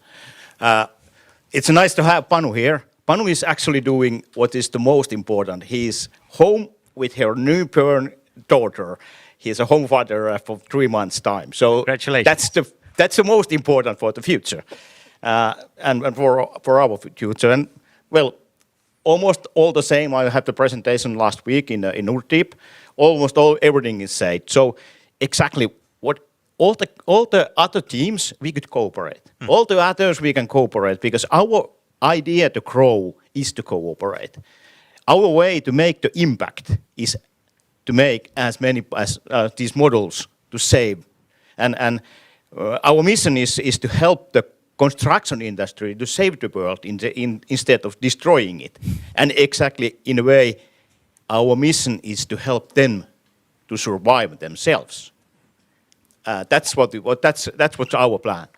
And yeah, and one thing, well, war will end. Climate change will not. We had to adapt. That's the biggest threat for the mankind, is the climate change. So, sorry for that, the fact. But yeah, I believe the war will end in a few years, hopefully in 1 year, but climate change does not. That's why we had to adapt. Very good. Thank you. Let's give a warm applause. And before we go on a short break, I understand we have an unannounced but very, very warmly welcomed surprised speaker who will be joining us online through Zoom. Please, Gregory Melnichuk, Deputy Director from the Department of Spatial Planning. I will give you 10, maximum 15 minutes because we are running into our break, but we will have the break. The floor is yours. The stage is yours. Thank you. Do you hear me? It's okay? Yes, we're loud and clear. Super. I will be short. Good day, dear participants of this event. My name is Gregory Melnichuk. I'm Deputy Director of Department of Spatial Planning of Territories and Architecture, Ministry of Community Development and Territories of Ukraine. On behalf of the ministry, I would like to express my sincere gratitude for the attention of Estonia and other Baltic countries to Ukraine and for the help that we receive from international partners. Yes, there is an active full-scale aggression going on now. And last hour there was a rocket attack in Ukraine, and now we have rocket alarm. But such measures about restoration, about the future, are what inspire us today is in these difficult hours. The issue of providing housing for internally displaced persons and those who lost their homes due to bombing is currently one of the key issues for our country. Our experts are currently working on a new housing policy on issues of forming of social housing fund. However, people need a roof over their heads already today. At the same time, speaking about modular houses, about technologies of prefabricated structures, we are quite careful about extended temporary structures for living. We do not object to individual initiatives of donors to install such structures, but on the other hand, we do not support it.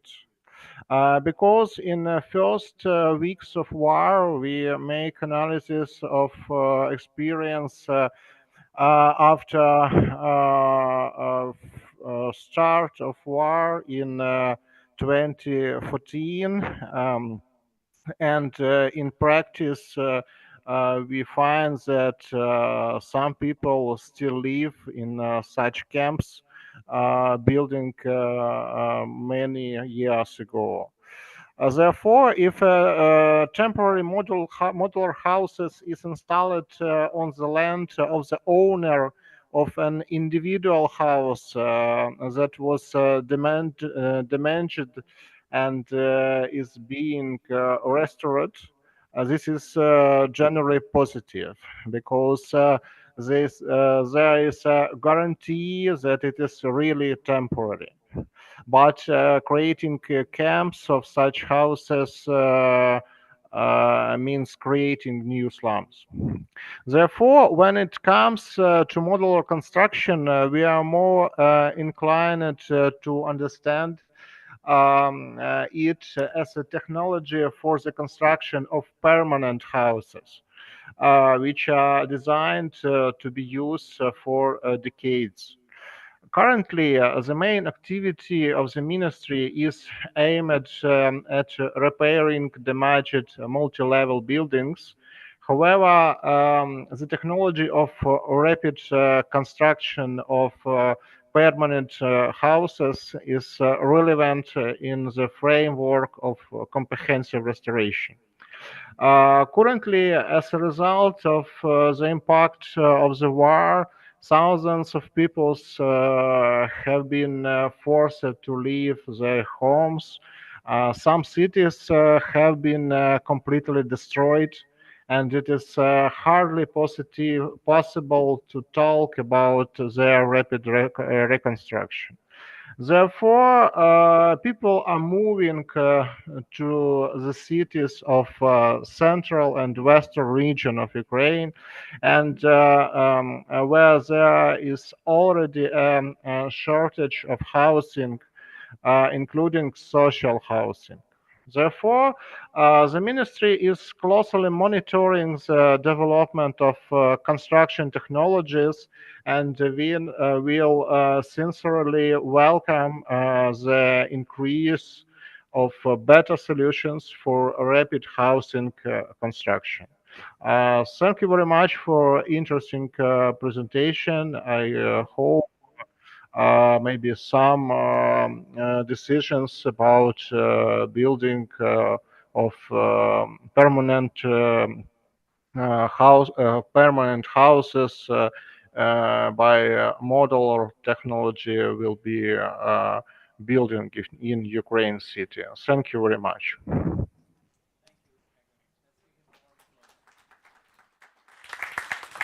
Thank you. And also thank you, Gregory, for being so short, because this allows our team and guests here to go on a short break. And I think everyone deserves the break, also in Zoom. So let's meet back here in 15 minutes, 12:15. And people on Zoom, please do not leave. Just leave the Zoom session running. Grab a cup of coffee, some fresh air, and we'll see you back in 15 minutes.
Dear guests on Zoom, I'm not sure if you can hear me, but I hope you do. And if you do, then please pay attention. As unexpected, we have some technical issues with Zoom, which means that we most likely have to end the session altogether, which means that I kindly ask you to rejoin Zoom in a few minutes. So the same link will work. We will just have to reset our studio here, and I will be very happy to see you back in a few minutes. Please use the same link as you did in the morning. Sorry for the inconvenience. That's life. It is what it is. We'll try to figure it out in the meanwhile.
dear guests on Zoom. I hope you can hear me. Give me some feedback. Do you?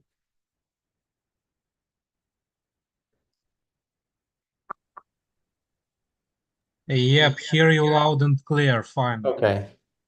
Unfortunately, the worst that could have happened happened, almost the worst. We are unable to reconnect our cameras to Zoom for the remainder of the day, most likely, for some various reasons, some IP address block for our studio, which brings me to bad news, which is that we are unable to transmit to Zoom.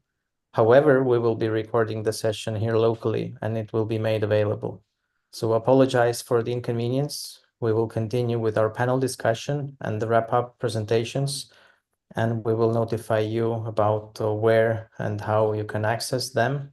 And again, my sincerest apologies for not being able to deliver as promised for those watching us online.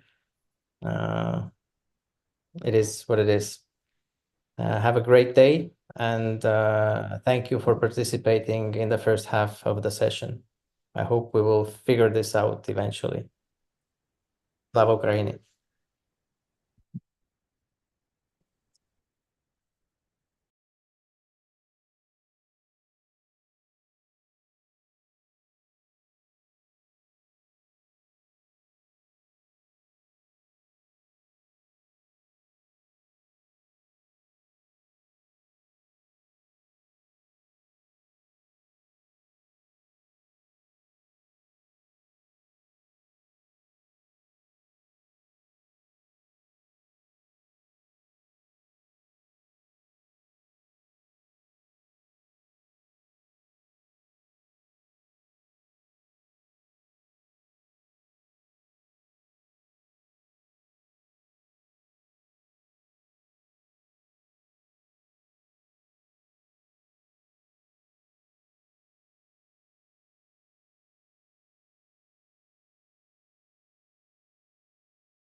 Changed my mindset, and now I believe that it's okay if some people do not want to participate, because those that do, maybe it's enough input, because essentially what a city is, or what's the essence of a city, hasn't changed so much in the past 2,000 years. And I strongly believe that Ukraine will be very, very successful in rebuilding the cities if we think of the city as a social mixture, and as architects don't design it monofunctionally, but try to integrate different functions, different stakeholder groups, and so that different people meet. Because I understand that this is a great project that you are doing, and this is just the beginning phase, but I think it's definitely not enough to think only about this survival mode of homes, of places to kind of escape and sleep, but because at the end of the day, people need to feel like they're part of the community, to be able to be actively present, to be able to see many more people, and that will actually help overcome these difficulties that the state is facing right now. So building a city in a participatory way means that you have to design a multifunctional mixed city. Very good questions, and thank you. Right here. I think the challenges in Ukraine are very similar to Finland or Estonia. So everybody wants a change, but nobody wants to change. So it's a challenge for all of us to become better people, and nobody wants that, because the habits are die hard, and we have to reinvent ourselves constantly. But at the same time, focusing on challenges and problems inhibits us to face the fact that good stuff is happening around the world. So we can build on the positives, on our ability to learn new skills, because in systems change and in complexity, we need to learn new approaches and show that it's been done. So Kaidi told that we can prototype things. So we can also prototype social innovations. And in that sense, we have examples from Citizen Network from around the world where things can be done differently. And this creates conflicts with the existing power and financing structures. And the Citizen Network approach is basically move the power and money closer to people so that they can solve their problems.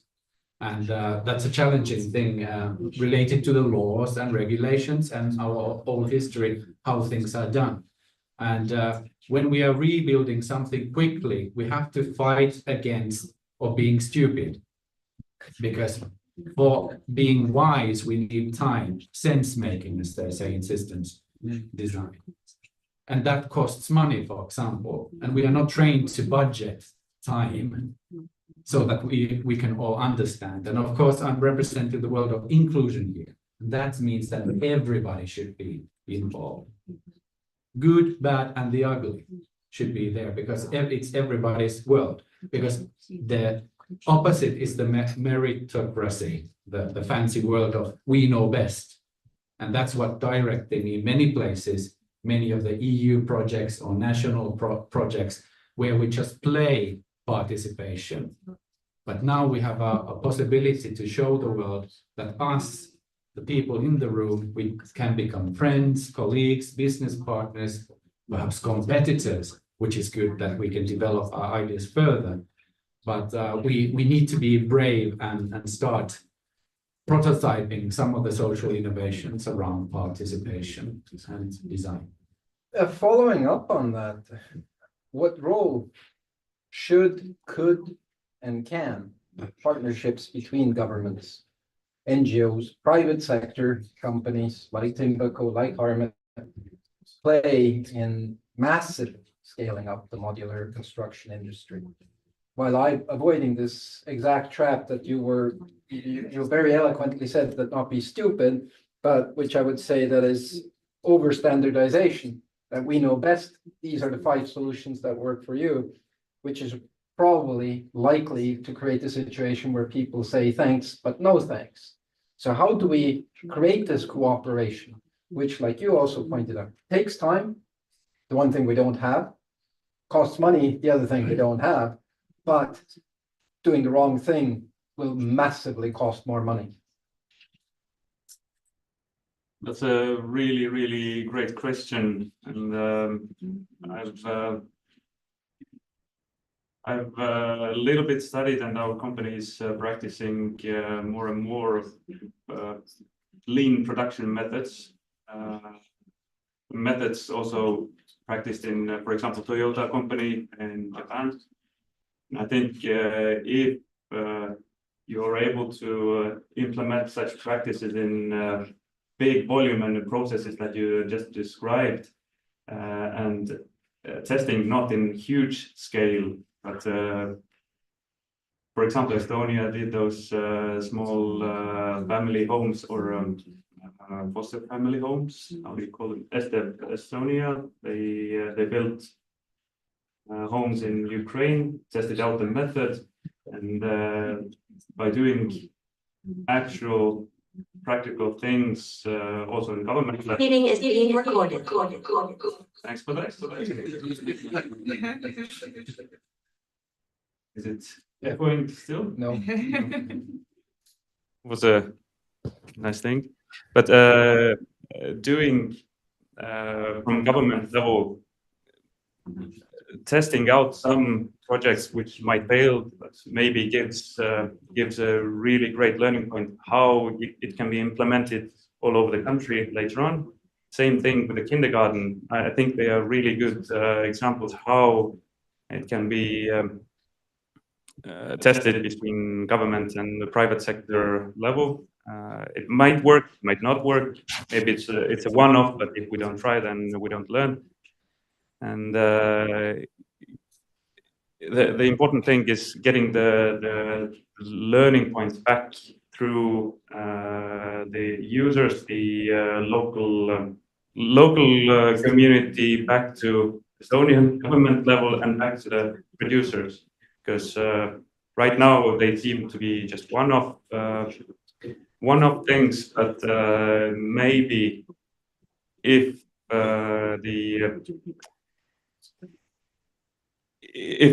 the solution works, then today we still have obstacles, logistics costs, and so on and so forth. But if we can overcome the financing obstacle and the risk, it's too risky today for Estonian companies to take like more and more steps. If we can overcome this somehow, then it is scalable and solving hopefully big problems in that are in Ukraine right now. Today we can't do it. It's too risky, and we don't know if this actually works in local communities. I don't know if it answered any of your questions, but it's discussions. But I think what you're suggesting is a lot about Estonian companies.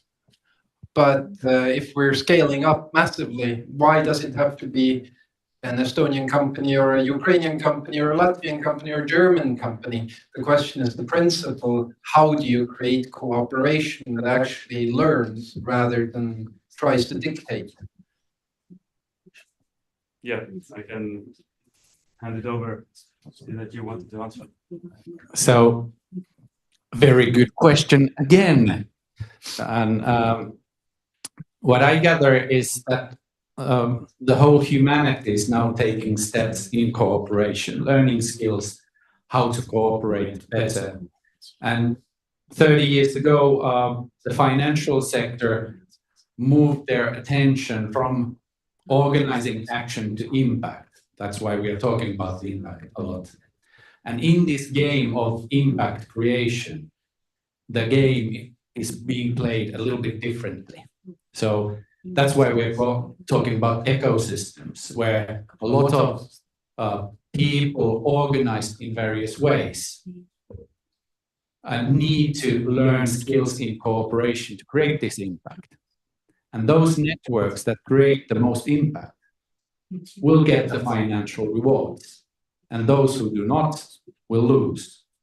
Of course, it's not so simple as various ways of organizing keep in themselves the cultures of action. Let's say, on the other hand, the citizens want to share knowledge and information and data. On the other hand, the companies protect data because it provides them a competitive edge in this case. But if the impact is that, for example, the people experience well-being, the homes are being constructed, then we need to have the cap on the table so we can talk about it. Because all these realities are true, and they make sense from that perspective where that action is being organized. So we need new kind of talents, facilitators, networkers, orchestrators, new types of systems people to facilitate the being in the ecosystem so we can create that impact. Because we are not lack of money actually. The money around the world is being distributed unequally and stupidly. So it's not about the money either. And what do we actually have is us, the people. So the organizations and nations are actually suffering in these ecosystem games. Because if we can collaborate, we don't need much of the organizing and perhaps regulation that we need to create that impact. So that would be my advice for Ukraine, but to Finland as well. We are struggling in Finland in pushing forward major societal changes. We used to be very good in this, but now we have to perhaps rethink some of the strategies how to push more forward change. Tallinn participates in quite many EU funded cooperation projects, Interreg projects, which are there to encourage participation between different countries and municipalities and share their knowledge. But the issue is that what we have discovered is that all of these EU-funded projects, they focus on public participation and yes, on agile piloting and innovation, but it always ends with a project. So there is no tool to actually take this knowledge that was shared and created and implemented, because these programs prohibit municipalities to spend EU money on actual actions, actual like building projects, construction projects. So I think it's something that needs to be overlooked on the EU level. Otherwise, this innovation, participation is tend to end up on a shelf. It's just a project. It's just a project, but in the case of Ukraine, project is clearly not enough. Yeah. But Igor, you're representing a university. In theory, universities work with people. How do you see that involving university and community in the reconstruction? How do you get governments to listen to do it a different way? Я думаю, нам треба повернутися до ідеї суспільного договору. I think we have to go back to the idea of social covenant. Це коли ми можемо зібратись разом і домовитись. This is when we can get together and we can agree and negotiate some things. І ми приходимо до переосмислення університету. And we come to an idea of rethinking of idea of university. Це не тільки місце, де приходять студенти вчитись, а вчителі навчати. This is not just a place where students come to learn something and teachers come to teach something. Це де збираються люди з громади, This is when people from society get together щоб домовитись. in order to negotiate. Як ми будемо разом робити щось маленьке чи більше? How are we going to do something together, whether it's small or big? І ми говоримо, що ми будемо робити, And we say what we're going to do, хто буде за що буде відповідати, who's going to be in charge of what, і яка у нас буде відповідальність. and what our responsibility between all of us. І це, як ви говорили, тест. This is like you said, this is a test. У нас щось вийшло, щось ні. some things worked out really well, some things didn't work. І це знову привід, щоб знову зібратись і знову домовитись. But this is again another Але ключово тут, this can be we can meet again and we can discuss it again. Ключове, щоб не говорити, а домовляти. The key idea is not just to talk, Тому but the key idea is to negotiate. якщо не буде посередництва університету, то люди будуть просто говорити. If there's not going to be somebody to facilitate the conversation, it's just going to be a conversation. Но університет допомагає прийти до рішень, But university can help come to some solutions, скласти одне рішення з іншими рішеннями to put up different solutions that і we брати come, відповідальність. and then we take on responsibilities. Тому я думаю, що нам треба суспільний договір, вернутися до цієї ідеї. And so I really believe in the idea of social covenant. Вона творила нашу Європу. This was the idea that created Europe. They forgot about that in the meantime. Now it's a bureaucracy. But you also mentioned earlier that people need why, and then everything else is actually easy to follow. The reality of life is that we have projects and we have deadlines, and we can have discussions, but we have to be done by Tuesday, and we don't have more time to discuss it. So would you please kindly shut up now so we can keep going? That's the reality with all the money that's coming on from, and that will be coming into Ukraine from Europe. It's going to have a deadline attached. So how can we work within that framework where there's a hard deadline, we have to involve people, we have to get things done, and the money is not going to be on the table forever. If we don't finish the project, they take the money away. You can go for it. Я думаю, що все-таки нам треба повернутись до любові до гуманітарних наук. I think we have to go back to love to humanitarian science. Вони вчили нас мріяти, They taught us to dream, жити ідеями. to live ideas. Сьогодні я можу звинувачити наш матеріалістичний світ, Today I can blame our material world що ми з презирством ставимось до ідей і мрій. that we despise the world of ideas and dreams. Ну, я вам розкажу про одного хлопця із Білорусі. But I want to tell you a story about one boy from Belarus. Перед Другою світовою війною він переїхав до Ізраїля працювати в кібуц. Before World War II, he moved to Israel to work in kibbutz. Тоді він просто там працював. He just worked there. І в нього була мрія про великий Ізраїль. And he had a dream about big Israel. Він їздив по ньому і мріяв. He traveled all over Israel and he just had this dream. В 92 роки, коли він вже був 2 рази президентом Ізраїля і 3 рази прем'єром Ізраїля, In 92, when he was prime minister of Israel twice already, він був творцем багатьох речей в Ізраїлі великих. he became a creator of a lot of things and a lot of projects in Israel. В нього запитали, якщо б життя повернулось назад, що би ви хотіли змінити? He was asked a question: if you go back in past, what things would you change? І цей чоловік, який був радником президентів різних країн, And this man, who was an advisor of many presidents of different countries, каже, я, напевно, би більше мріяв і ставив би собі більш амбітніші цілі.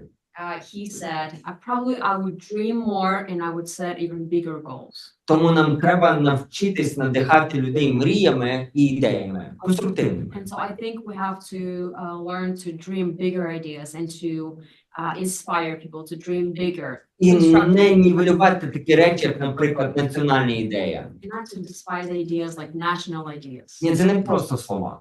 These are not just words. Це те, що не примушує, а мотивує мене встати вранком і почати працювати над якимось маленькими рішеннями. This is what motivates me to get up in the morning and to work on some even small things. Okay, but great, big ideas are good. The construction industry, on the other hand, is incredibly risk averse because real ideas and new ideas for constructing things can result in buildings that collapse, which is something that people don't like. They like well-engineered, over-engineered projects. And on the other hand, we have something like this. We have technology advancing really, really fast. We have technological opportunities that 50 years ago or 80 years ago after the Second World War, when Reconstruction happened, we couldn't use. So if we're looking at these, on the one hand, big ideas, and on the other hand, these technologies that have come up in the last 20, 30 years that have really changed our lives, what can be applied to radically scale up this delivery of standard designs in modular construction to house all these people without making them feel that they're stuck in a box that looks exactly like every other building on the street. And I don't, you know, when I come home on Friday night, I might go to the wrong apartment because they all look alike. So, and do all that without compromising all the stuff that engineers love, which is safety, utility, and well built and doesn't break and all that stuff. I approach it from the perspective of quality control on all of this. So we already know that we are going to make a lot of mistakes. We already know that we won't learn from the past.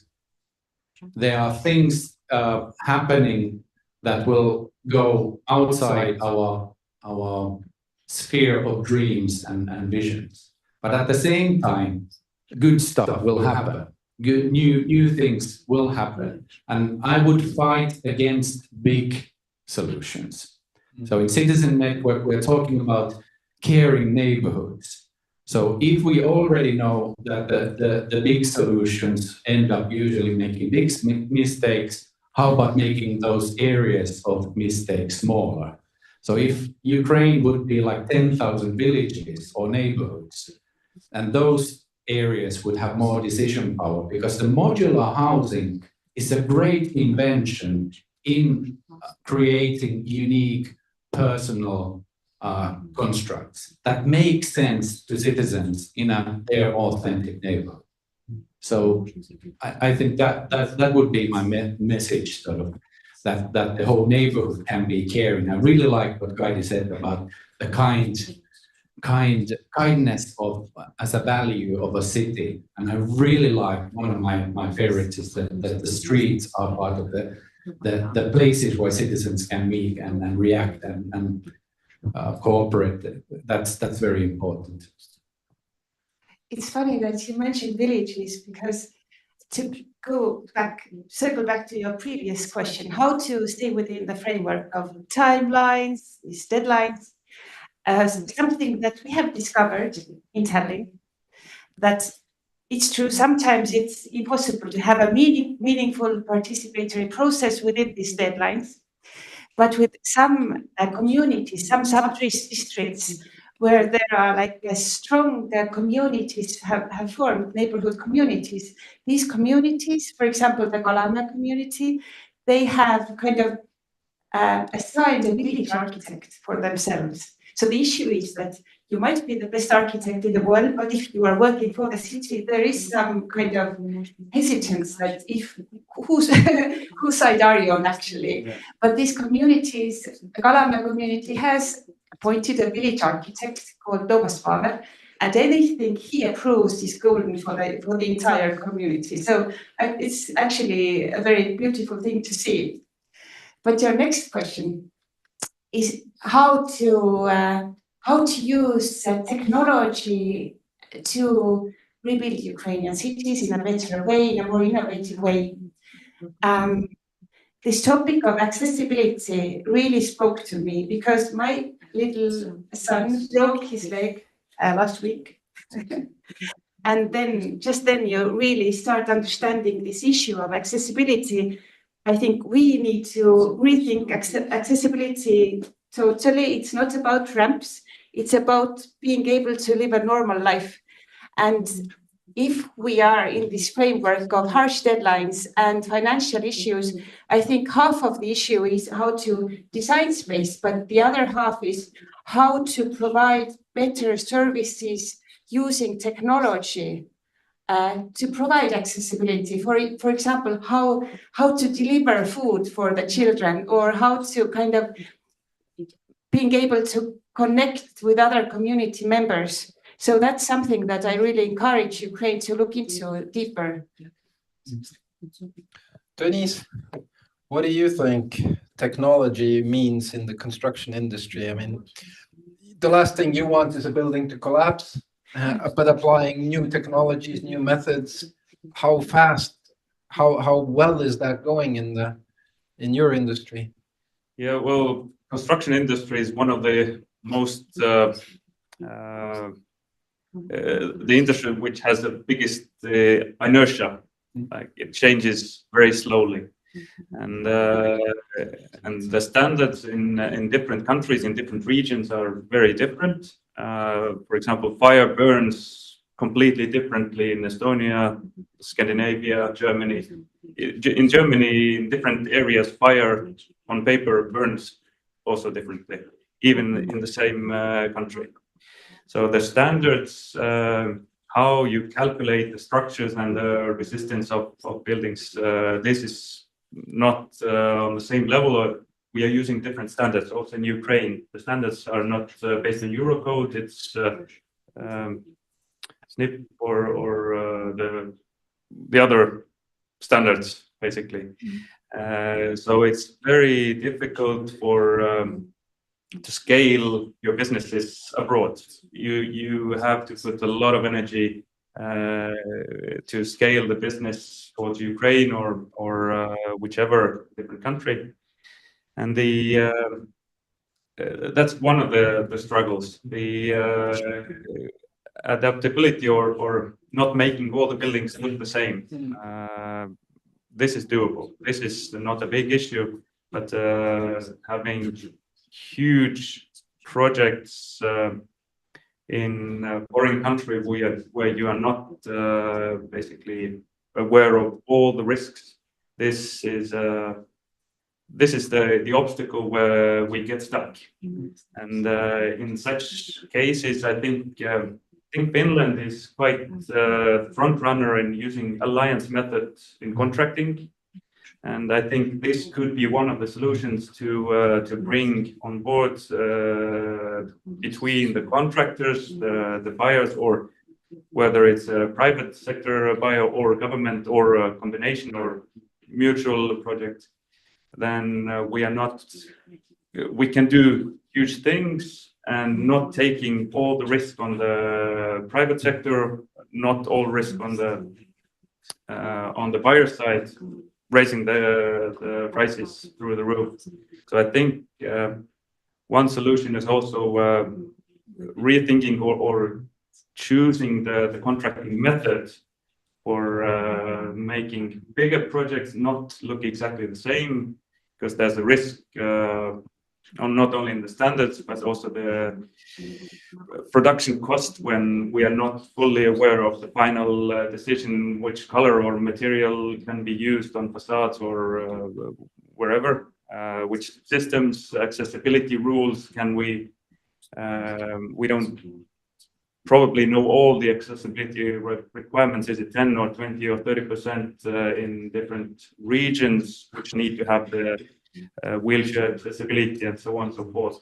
So I think if we want to move fast, then we need to be able to lower the risk and share the risk part between the interested parties. So this is one solution that can be used when you think of rebuilding, using foreign companies or the knowledge from foreign companies. I think, accessibility is maybe perhaps the most important issue. We live in an area of the world where we have Soviet legacy buildings, and there's Soviet legacy buildings all over the former Soviet Union, and Ukraine included. My background is I grew up in Sweden. My grandma, when she was elderly, she moved around town freely in Stockholm because the service apartment building she lived in had flat floors. It went down to the first floor, had a flat exit. She could move to the metro. The metro had the escalator. She could get about town. In Tallinn, even the 4-story, 5-story Hrushchovka buildings, there's half a story going up at least to the first floor. The bigger buildings, even if they have an elevator, it's still half a story going up to the bottom floor. There is not a flat exit, so if you're anything with wheels, you're still going to have to go over some door jams. And there's so many hindrances to get people to be able to move about their community. And the idea of accessibility is, you said it talks about compromises, but maybe it's building to the highest common denominator rather than the lowest, setting accessibility as the ground rule for everything. Because at the end of the day, if you break your leg, you have the same problem that a person who is invalided for the rest of their life. It's if you come with 2 bags full of groceries, you already have an accessibility problem, because how do you get up the stairs and how do you get the bags and all this stuff? So we experience these every day, but we don't think about them enough. And I think the Soviet legacy is that accessibility was a non-issue. I mean, there are no handicapped people. Now, I think Ukraine is seeing an incredible increase of handicapped people. So how do we actually reconsider everything that we do from this point of view of accessibility? Is it doable even without increasing costs ridiculously, as you pointed out, which is something we don't want? Just wanted to comment on building according to the highest standards, or the best level that we can think of. I think nobody can afford doing that, and that's why this kind of compromising is necessary, definitely necessary. But the problem mostly is that we cannot put the finger on exactly this is where it needs to be. This is the level of accessibility, or this is the exact level of quality that is needed. And if you want to move fast in a project involving as much information from the field, I don't know how to call all the interested parties, people from the street, people from different organizations, then it takes time. And if we decide that we build the best like we can think of, then the budget is here. If we don't involve anyone, we can build very cheap products or cheap solutions. But we need to find the best best level of or we need to involve information, but we don't get it that quickly. You mentioned that it's really difficult to get all parties to give their input, but we need to start immediately. So it needs to be a solution where we can start moving, we can gather the information on the go, kind of on the go, but still do something. And this is where the compromise comes in. Not only one party can take this risk on their shoulders. Otherwise, it's either too cheap and nobody wants it. Nobody wants it, or it's too expensive and nobody can afford it. So there's an Estonian expression, I don't know, "Nokk kinni, saba lahti," which is completely untranslatable to English, but basically means a catch-22, that you do this, you do that, either way you're stuck with something that isn't actually adaptable for flexible use. So, I mean, if we end up with a thing that we don't have flexible use, then we end up with things that are unusable in the long term. So it's, I don't know, but what's your solution? Well, I have a lot of friends with mobility and intellectual disability, and they cannot participate due to the fact that we are saving money over the costs of accessibility.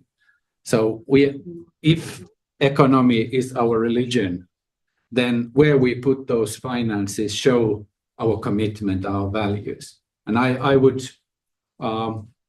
encourage us to commit to a world of accessibility and make that the lowest standard.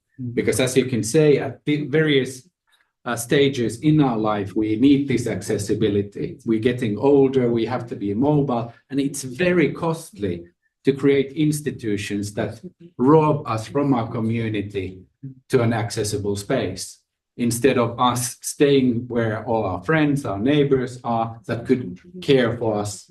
It saves a lot of money. But due to the fact that we are not financing life through common budgets or shared budgets, means that the construction budget is here and social and health budget is here, and then we lose a lot of money. So if we're talking about social and health sector, I've counted that it's $3,000 billion business. So the money is there. Why it's not in the construction business? Because we could save money for next 300 years by choosing accessibility. And what's worse is that accessibility can mean so many different things to different user groups.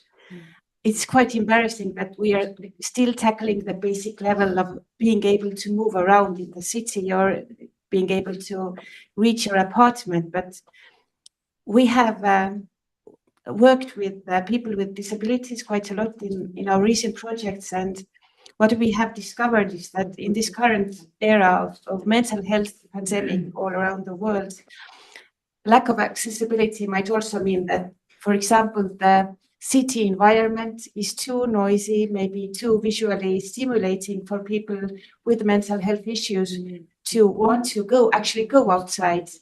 Or so they wish that everything would be calmer, maybe more like Nordic, plain, simple. At the same time, we have those that are visually impaired. They see a little. Their demand is quite the opposite. They want everything to be bright and vivid. So those that can see a little can actually sense these objects in the city. And then these people with movement disabilities that have different needs, I would strongly argue that building these long ramps that are fit for those in a wheelchair are a horrible solution for those that are on crutches, because it makes the distances so long. So it's so complex, and I think we kind of need to rethink everything.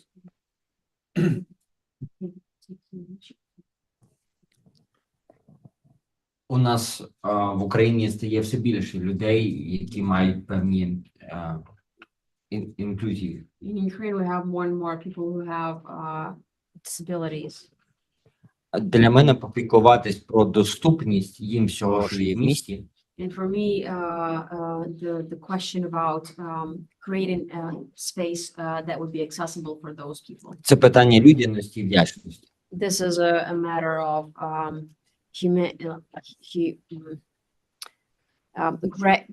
gratitude to those people. Бо він тратив свою кінцівку, захищаючи мене. Because the soldier who lost his limb protecting me in this war. Значить, чому має бути доступно все, що доступно мені? And that means that all the things that are accessible to me have to be accessible to І him. більш того, я це відчув, коли отримав дуже короткотривалу травму. And moreover, I could feel it really well when I had a trauma. It's a very short-term trauma. Але в один момент для мене багато чого перестало бути доступним. But in one moment, so many things that I had access to before, they were off limit to me right now.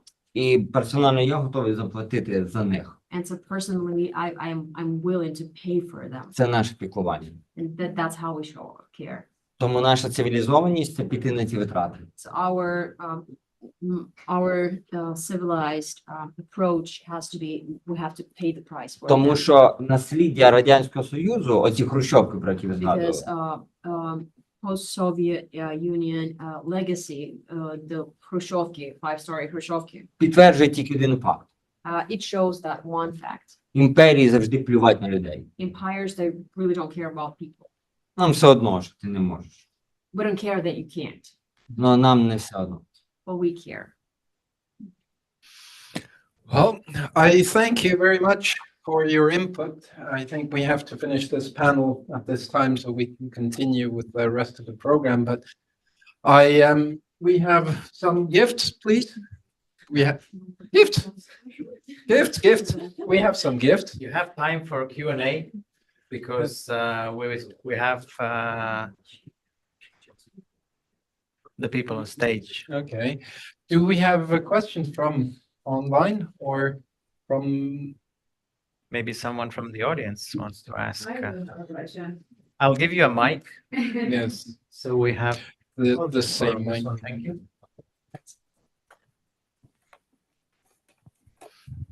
Introduce yourself as well. Thank you.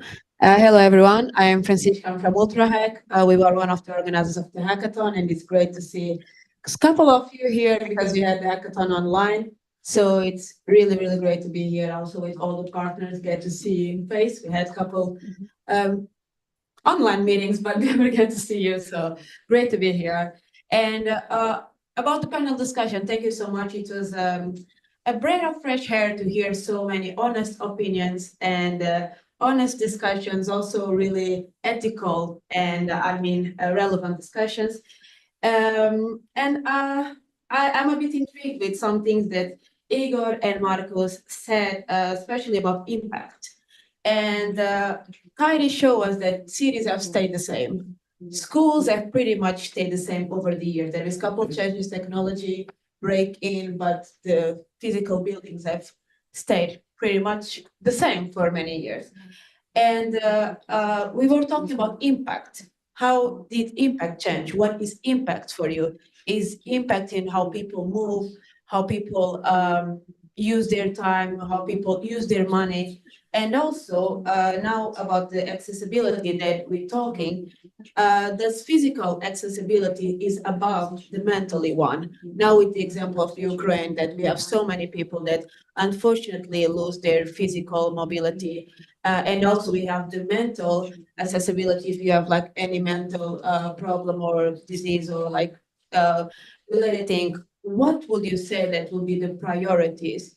And sorry for the two questions. I don't know if you guys catch up on those, but your conversation was quite follows, so I'm a bit following the lead.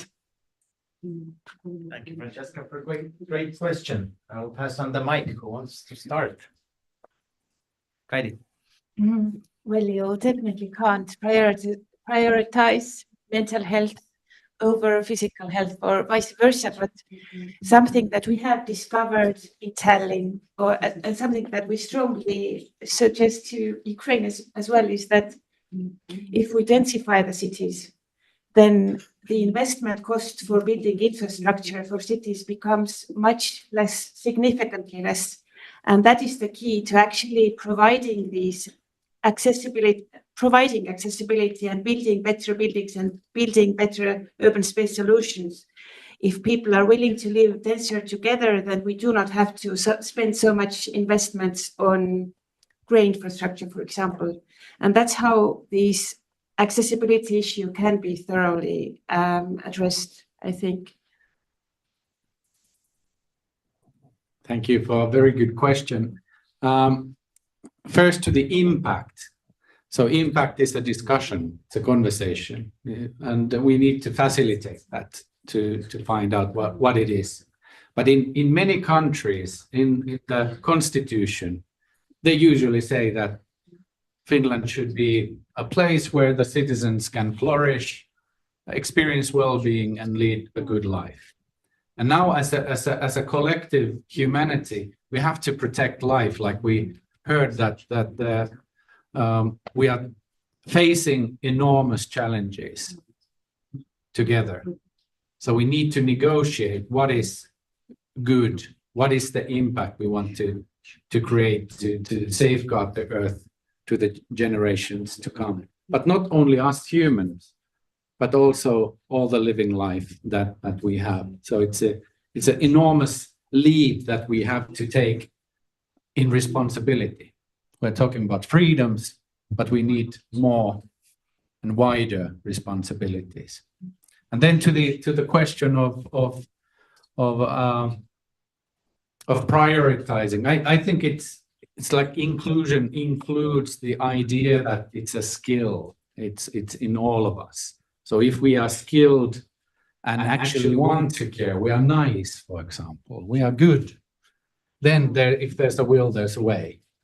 And in Finland, for example, we didn't discuss much about the accessibility due to the the disability caused by mental health 15 years ago. It's quite a new phenomenon.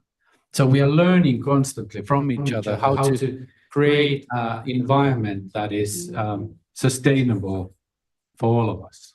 We were talking about working cultures. Working places many times don't support mental health, for example. So it's better to be at home at the working place. So we to make that impact, we have to work. And to be able to work, we have to create inclusive, supportive, sustainable working cultures. Моя відповідь знову ж буде якась більш можливо філософська. Ну, я говорив про свою профнепригодність в цьому плані. Maybe my answer would be a little bit more philosophical then again, considering my background. Для мене вплив – це боротись за життя, це боротись, щоб людина жила, а не існувала. So for me, creating an impact is about creating an opportunity for people that would not just strive, that would not just survive, but they would live, and to create conditions for them. Ми спеціально з сім'єю переїхали в модульний будиночок, щоб пожити з людьми. Me and my family, for instance, we moved to a modular house to live there, to experience what it's like to live there. І от приїхали люди, в яких нема нічого. Їхній будинок знищили росіяни. So here's the family who moved into this modular house and they have nothing. Their house was completely destroyed by Russians. Вони наживали майно роками.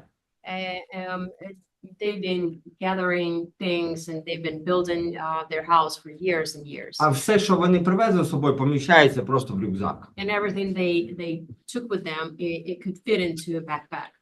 І вони мені кажуть, знаєш, ми колись були дуже багатими людьми. And we were talking with them and they tell me that, you know, we used to be pretty well-off people. У нас була своя ложка. We had our own spoon. У нас була своя чашка. We had our own cup. У наших дітей було своє одіяло. Our children had their own blanket. Зараз ми приїхали і нам все дали. And right now we came here and we were provided with everything. Нас про все попіклувались. They took care of everything. І ми бачимо, як ми ходимо з такими сумними обличчями, а люди це непокоїть. Ну ми ж все вам дали. And we can walk around with, you know, sad faces and people think, well, we provided everything for them. Why are they still sad? Це дуже комфортні модульні будиночки, їжа, These одежа, are все really є. comfortable modular houses. They have food. Everything's provided for them. It's all good. В неї є все для існування. They have everything for existence. Но вплив But the impact, – це коли люди знаходять смисл і силу it's when people find senses and strength знайти якусь ціль, ради якої вони почнуть жити заново. to find a goal that they can live for and they can like move towards, Незважаючи, скільки їм років regardless of how old they are і що вони втратили. and what they've lost. Оце вплив. So that I would call that an impact. Thank you. You can say your closing words because now we will. Yeah, the closing words. Well, you were talking about more philosophical sides. I'm more of a practical person. An approach from practical side is, like Gaidi mentioned, compacting city gives the opportunity to use the existing space and put more people in smaller regions so they can travel less, have more energy in total in the world to put more in accessibility as well. You don't need to drive or spend money on cars or logistics. This is one thing that we are, with our company, we are also pro such things. That's why also in Tallinn we are starting a project in Bronxy Street in Hrushevka, like you mentioned, which is a problematic building type, to add additional floors on top, elevator opportunities to have elevated towards the doorsteps, how do you call that? Not in the outside of the building, but inside the building, existing building. So two alternatives, either full-on mobility or almost full-on mobility with the last stairway with an extra lift for people who actually need it. So we are trying to do practical tests and together with the European Union Horizon projects, exactly solving such issues. This is one thing, and I wanted to mention also another thing, which basically accessibility with the existing buildings, compacting cities. This is one part, and I lost my thought with a really good project description, a really interesting project description now. If I remember it, I will follow up later on. But basically, compacting cities, this is one big impacting method how to have more budget for accessibility. Thank you. Thank you, and let's give a big round of applause for our guests.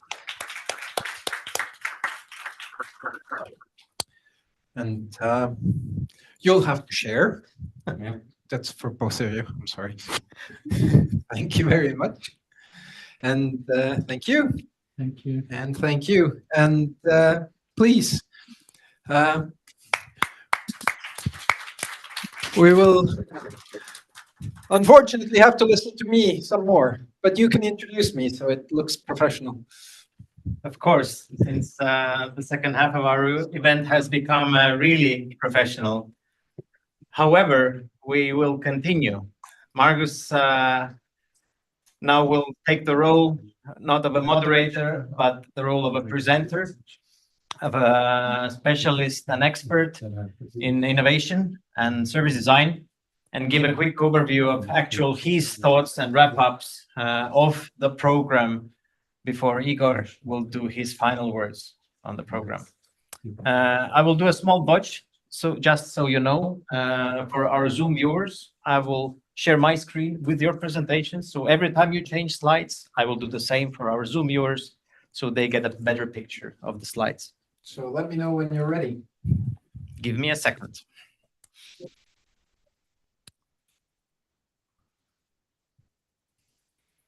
So this program was an idea over, I think, a year and a half ago, and we started discussions with our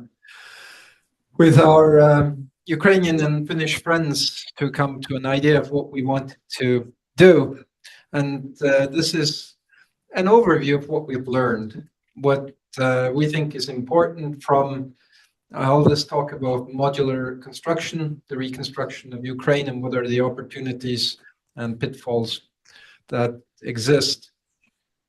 The project itself was really to bring everyone together, from architects, engineers to entrepreneurs, to rethink what it would mean if we were to rebuild a whole country using modular tools rather than just focusing on one-off projects, and really also thinking broader, that it's not just rebuilding Ukraine, but all kinds of emergency situations require housing. We did a opening session here in March with the Aalto University campus, where we had a discussion to really flesh out what are all the issues around modular construction, what are the opportunities and problems and challenges. Like Karo said, in the morning we went through a skills upgrade session to teach architects, engineers, designers, human-centered design skills, to really look at how to approach design and thinking about buildings and urban spaces from a user perspective rather than from a doer perspective.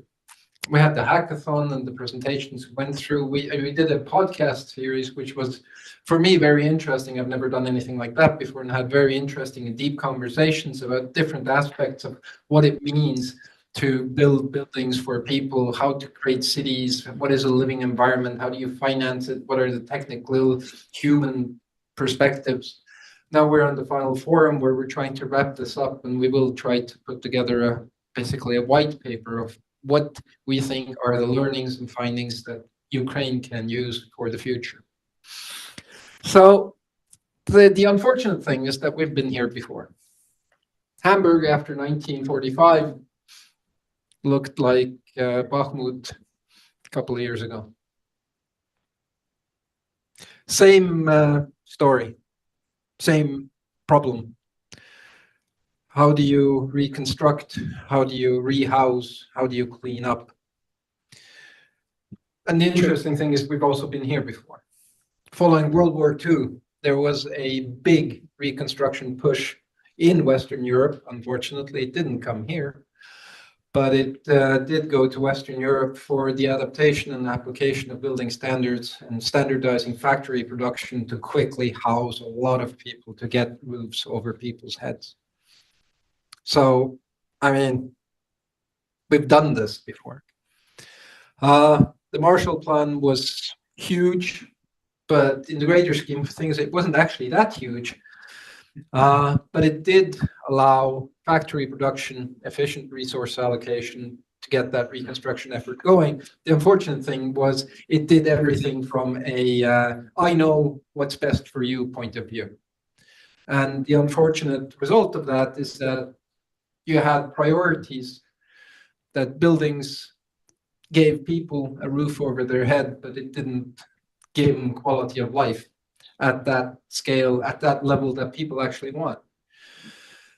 So a lot of these buildings didn't last until the end of their lifetime, but they got abandoned and then finally got torn down because people didn't really like them that much. They weren't built for living, they were built for surviving. And that's a fundamental principle difference. And at the end of the day, if you think about it, this was more expensive than building something a little bit better, which would last for hundreds or thousands of years. There are buildings in the world that were built, in 952. Still people use them. In Finland, similarly, I was talking to Kari in the podcast. He mentioned the Finnish Karelian settlers when Finland had to cede territory to Soviet Union, or AKA Russia. A lot of settlers came to the main Finnish mainland, I guess, and they got this home building kit. They were building themselves, but this was standardized designs to quickly allow construction people put it together themselves, and some kind of quality of life, and you got going. And it was on a massive scale. Again, you were resettling 800,000 people. So hopefully AI and technology can help us. Hopefully it doesn't become evil. That we can do this now in a better way than we did at the end of the Second World War. So of all the conversations that we've had, the idea is actually to create a standard. There's no such thing as a global standard for modular construction. And it would be way too complicated to actually try to come up with one because there are too many interests that just do not overlap in any which way.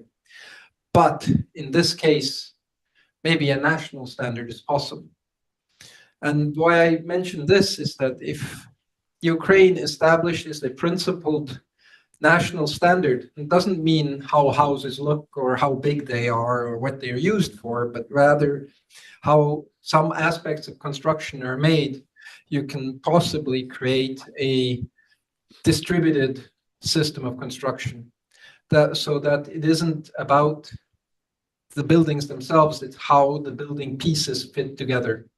Standardizing this connection, and if you think about this same socket, I mean, what's at the end of it can always be different, but how they fit together is a standard. That if we can standardize the connections for modular construction, then we can also create distributed construction and distributed manufacturing when necessarily it doesn't have to be one company that delivers the walls or the roofs or the ceilings, but this can be done in a distributed manner where smaller companies can quickly scale up, they can specialize create jobs, create competition, and create a lot of resilience without over-investing. Because a company that builds the whole building from scratch, it's a huge investment in automation, in manufacturing capability, and if the demand disappears, then it's a big, big bankruptcy. But creating a resilient distributed system would actually reduce the chance of that, because you can always do a little bit different with the little bits and pieces that you're making. And it would allow, again, this localized manufacturing to happen. And that's where the digital comes in, that if you can have all the bits and pieces meet a particular code, these can be uploaded to a digital warehouse, where if there are enough bits and pieces that come together, this is a house, you can order it. Sort of, if anybody is sold to remember the game Tetris, you know, when the screen all filled up and all the bits and pieces came together, they all disappeared. You sort of got rid of the line. Same thing, that you can mix and match. And that would provide a quicker way to scale up, rather than create these giant factories that don't really get anywhere. And when they get somewhere, then they only want to sell you, you know, like Henry Ford said, you can have any color car you want as long as it's black. We don't want that. But efficiency is not the only criteria. I think we've talked about it today enough. And I think it can't be overstressed that we have to also take into consideration what people find desirable. Just because we can make it and we can make it financially efficiently doesn't mean that anybody wants it. So we have to create desirability. We have to design for people, with people, to make it a really sustainable model. Because it's not about houses and it's not about buildings, but it's about people's homes and community.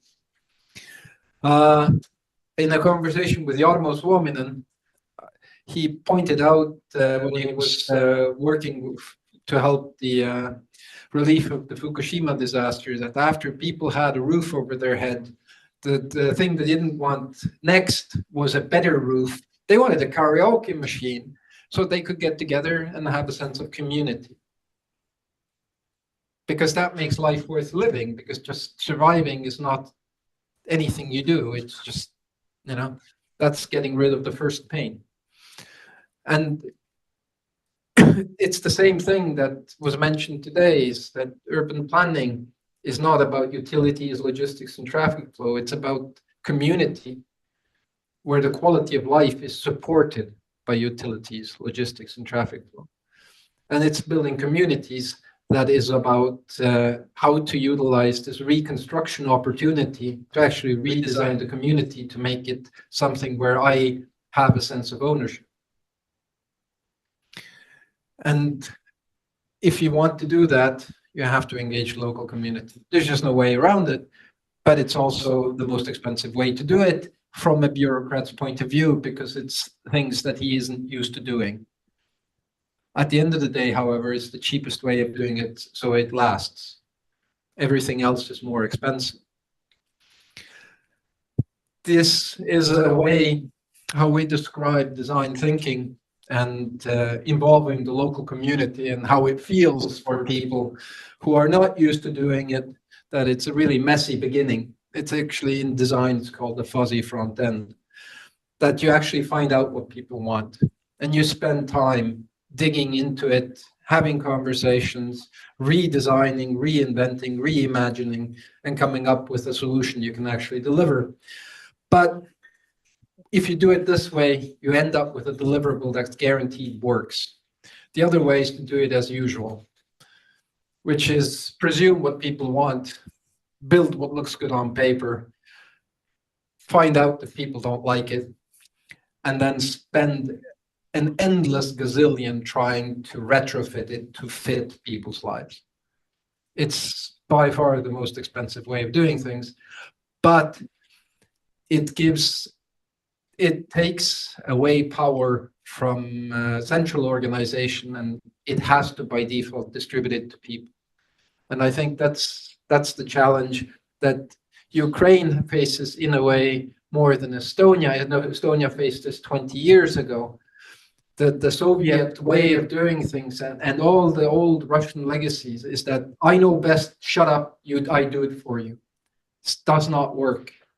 And I think the Ukrainian army has been a fantastic example of that, that when the soldiers on the front line make decisions, the units move forward. When the generals make the decisions somewhere in the back, units move backwards. Because the distributed decision-making is what makes things go fast. Then this application requires the application also of universal design principles. I always like to say this, that, you know, our living space isn't really accessible unless you have 2 legs, 2 arms, 1 head and a torso, and you move them in a comfortable manner. I think Ihor has seen how hard it is to move around, even just, you know, when you're missing 1 foot temporarily. But my mom is 85 and she has hard time walking, you know, lifting her leg over the sidewalk. When you've broken your leg or your hand or your arm, or you're coming with 6 bags, 2 kids, a dog, and trying to get in your house, you have a mobility issue. So it actually applies to us all. So this idea of universal design, where we make this a concerted effort to meet the highest standard of accessibility, not the lowest, then we make things usable for everyone. And you think about the simple thing that the door that opens for you means you can move through it with things in your hand. It's not rocket science, but it makes it accessible for everyone. A chair that you can adjust for height, simple thing, but it accommodates different people. Everybody can use it. Everybody can have a comfortable position for work. Simple signage that actually makes sense. I think in Ukraine as well, you have triangles for male and triangle for female, and that makes absolutely no sense to anybody because it has no logical explanation except we agreed on it. I always walk into the wrong one. Sometimes it's a good idea, sometimes not. But it doesn't make intuitive sense. Nor does it make intuitive sense to have, in a big public building, have bathrooms that are equal spaces for men and women, because women require more time. And a simple thing, but architects are 90% men, well, it's divided in the middle. That's not nice. To have perceptible information so that you don't have to have perfect sight, perfect hearing, that you can use the environment to navigate, and that it makes sense. Train stations across Europe use this, airports have this, streets have it in some places they don't. But it makes it easier. Tolerance for error, that everything doesn't blow up when you click the button immediately, that it asks you, are you sure you want to do this? Or if, for instance, even the thing that you can't lock your key in the car anymore, because the car doesn't lock if the key is in the car. Makes it easy. The ramps that you can push. Interesting. There we go. You can push your bike up, or your shopping, or your toy car, or your wheelchair, or whatever. It has to be everywhere, otherwise it's not equitable. But there should be a handrail in this picture as well. And you know, not everybody's the same size. Dogs also require water. But the principle applies, because not everybody is the same size. A lot of things that we sort of take for granted when you have a torso, 2 hands, 2 legs, and average height, don't work when you don't have that anymore. And there are a lot of people, I think they're referred to as children, that have variable height. A lot of stuff they can't use. These 7 principles of service or universal design, if we use this as a guideline, as the lowest standard that we have to meet, then we can create inclusive spaces that a lot more people can use without actually making it rocket science. And it's good for everyone. Because there's a paradox of specificity that applies to design, that you have to engage those that have opinions. Not the ones that happen to be there, who get by, who don't think about it, but those who have problems who know why they have problems or why they use particular things. Focusing on particular problems, issues, gives you specific solutions. And these specific solutions at the end of the day are usable for everyone. The suitcase with wheels that I think almost everyone has nowadays was invented for air crews because they had to storm around airports. This was 30, 40 years ago. The squishy handles on the knives and kitchen tools was designed for an arthritis sufferer, but actually is pretty good for everyone because it doesn't slip. And a lot of people buy them because they're comfortable. The Swiss Army knife was invented for it's in the name, Swiss Army, to fix rifles. That was the whole job. Nowadays, I think most people have at least one and have lost at least one. So there's got to be a planet full of Swiss Army knives somewhere. And the World Wide Web was invented for academics to share files. End of story. That was the whole point of it. But look at how many people can use it. And I mean, we would never have the MacGyver TV show without the Swiss Army knife. I mean, things make sense when they're specific. So using that specific solution to create solutions for everyone makes more sense. Because when you try to fit your solution to make it fit for everyone, you're creating blah. And blah doesn't work for anyone. But if you create a solution that suits an extreme, for example, make a city completely accessible by wheelchair everywhere, everybody would have an easier time. Bikers, kids, elderly people, skateboarders, teenagers who don't look up when they're walking around the street because they're in their phone, nobody would trip anymore. I mean, it makes so much more sense, and it creates a standard, and when you scale a standard, it becomes cheaper, not more expensive. So I think, again, raising the bar and doing it as a matter of principle actually isn't the most expensive way to do it. Maybe it ends up being the cheapest way. But, you know, consensus takes time. It's the problem that we have, is that we have to hurry slowly. If we create a city that is accessible and that is easily navigable by foot, that your first mode of transportation is walking, your second is a bus, everybody will be healthier and will save millions or billions in healthcare costs over the long term.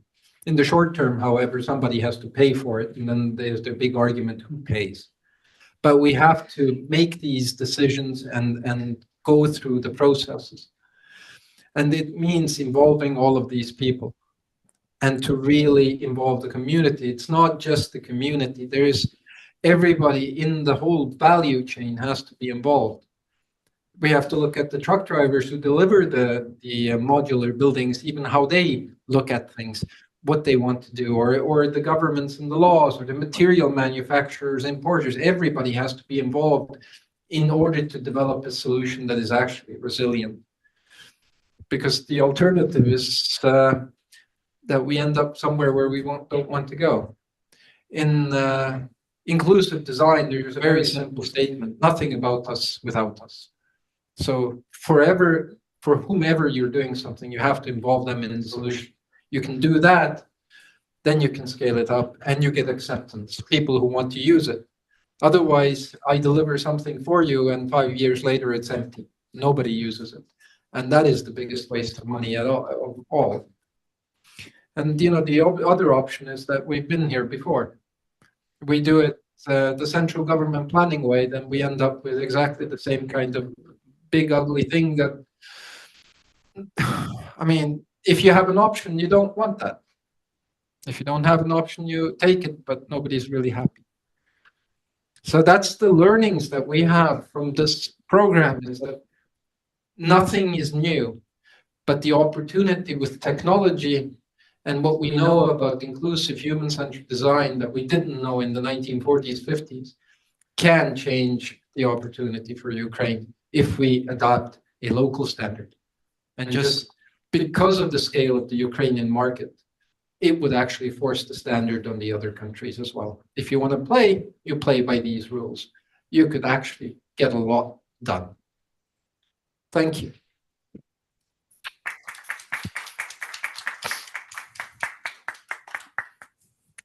Thank you, Marcus. This brings us almost to the end of our session. I have to apologize because contrary to our optimistic approach in the morning, we are running about 20 minutes late. I will need a few minutes to connect my computer to our last speaker, Igor Komenda from K-Fund, who will do a short wrap-up of the whole thing. So please don't leave just yet. And people in Zoom, please also be there and give me a few minutes to connect with Igor and his presentation. Bear with.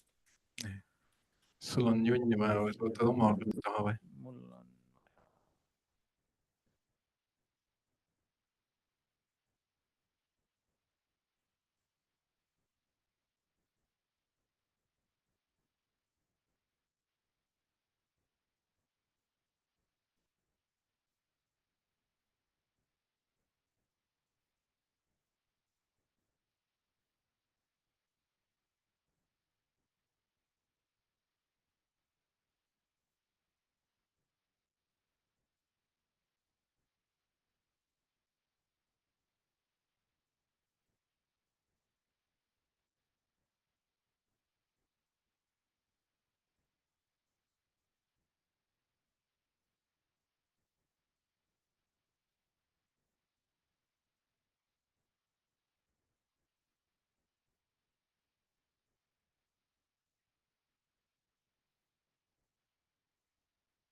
Igor, would you be so kind to turn on your mic and say hello? Hello, colleagues. Do you hear me? 1, 2, 3. Yeah, but you are a tad quiet. I'm what again? A bit. Oh, now it's better. Yeah. 1, 2, 3. Yeah, much better. Much better. Okay. I will put my mic closer. I think we have picture, echo, we have you, we have your slides. We have everything to start. Go, Igor. Hello, colleagues. Hello, participants.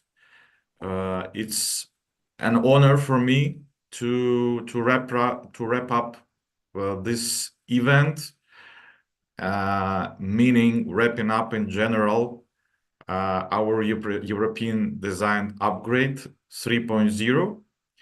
But in order to wrap this particular story, I would like to briefly take a look back in time where we started European Design Upgrade first edition, so to say, first project, because every good story has its origins.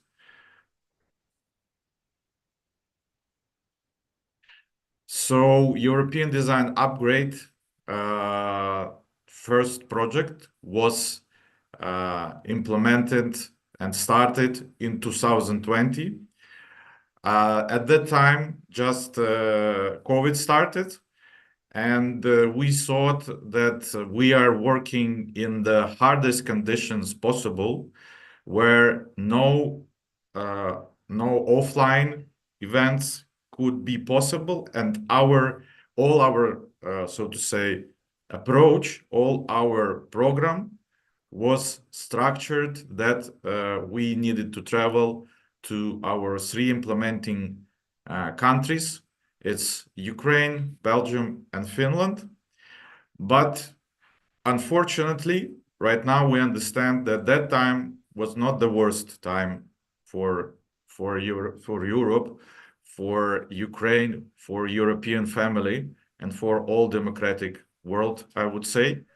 But again, we see that even during hard times, we gather together, we unite, and we stand for our values, within which are for us innovation, freedom of ideas, transnational and interdisciplinary approach to the projects. So during that time, in 2020, we've implemented, like I said, in 3 countries. K-Fund from Ukraine was a leader of consortium like it's right now. Urban Mill from Finland, Ultrahack from Finland, Creative Brussels from Belgium, and Go Local from Ukraine. So that time our idea was to gather together creatives, meaning architects, designers, engineers, and innovators, and try to explore how our approach, how our program could lead to new projects, new visions, and new discoveries, I would say. So our program consisted of 4 stages. It's very alike our current program. So the first was a skill upgrade session. Then we had hackathon.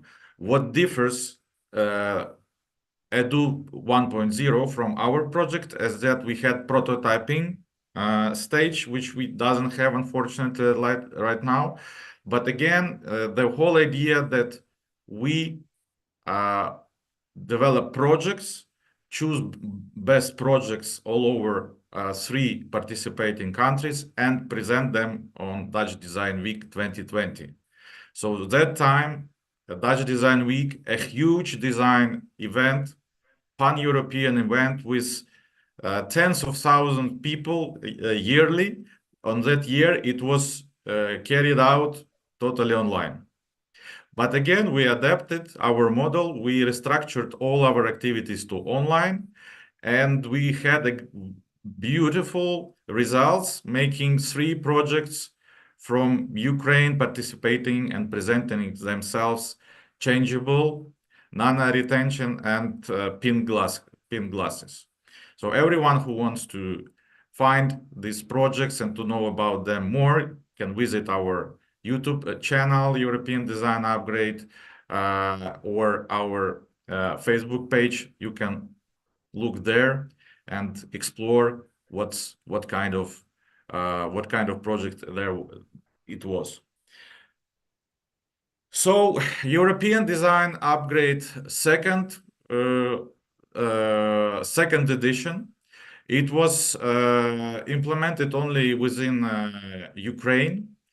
It was supported by Ukrainian Culture Fund, and the main idea of that project was to use the heritage from the first edition in terms of online course. So we developed and edited online course. 60 designers from Kharkiv and Kiev took this course, and afterwards they prepared projects, cooperated between each other, and in the long run, some of the best projects were titled to have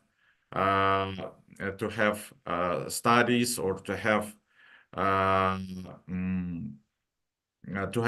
experience with companies in innovation parks, Unit City in Kiev and Kharkiv. So this educational program consists of 4 topics, 22 lections, 40 hours, and 20 lectures, covering topics like philosophical and conceptual design, human-centric design, business strategies for design, for sustainable design, and urban design and innovation technologies. So obtaining all this experience from EDU 1.0, EDU 2.0, we, with our partners, developed with the usage of our heritage, the EDU 3.0 with our consortium from Ukraine, K-Fund and Go Local, Finland, Urban Mill and Ultrahack, and the Estonia brand manual. We are very grateful for European Union that it's already second time co-financing this program, letting us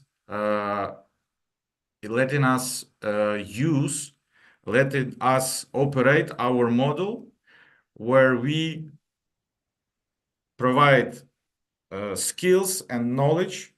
We give opportunity to use this knowledge and to form transnational teams to develop projects, and then in the long run to have an opportunity to implement these projects in the future. So some results from our current program. EDU 3.0 educated and 80 people, architects, designers, engineers participated in our skills upgrade session. In the frames of international hackathon, there was developed 15 projects. A lot of mentors from 3 countries participated and supported our teams in developing their ideas, in structuring it to make it more powerful in terms of practical applicability. And we have 3 winning teams that presented today their projects and their ideas. In general, EDU from 2020 to 2024,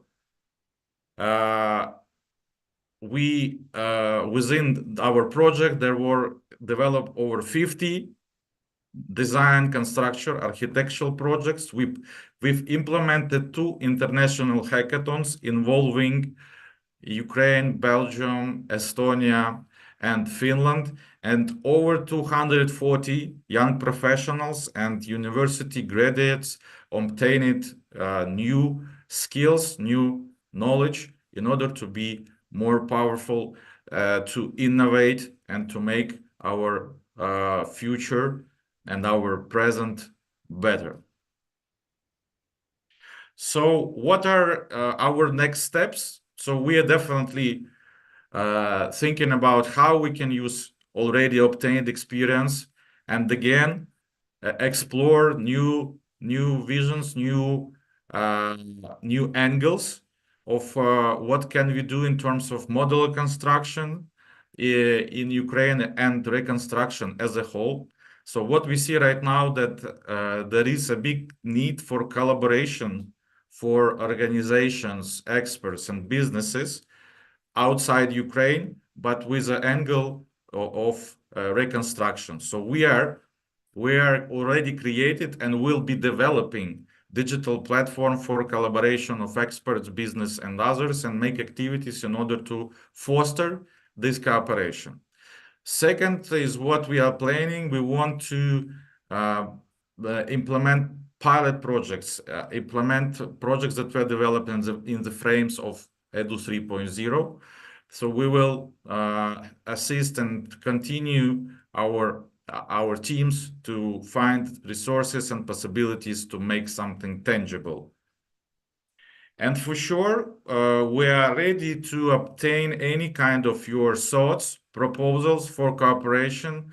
How would you propose to us? How would you act in partnership together with already obtained results within our 4-year, I would without doubt say a 4-year journey. So colleagues, I want again to thank all our team, to thank all our donors, to thank all our participants who put a lot of efforts to their ideas, to their projects, and thank all our experts and mentors who invest their time, their knowledge, and who supports us, meaning Ukraine, meaning innovation. Thank you again, and see you very soon within our future collaborations and future activities. Thank you very much, colleagues. See you soon. Thank you, Igor.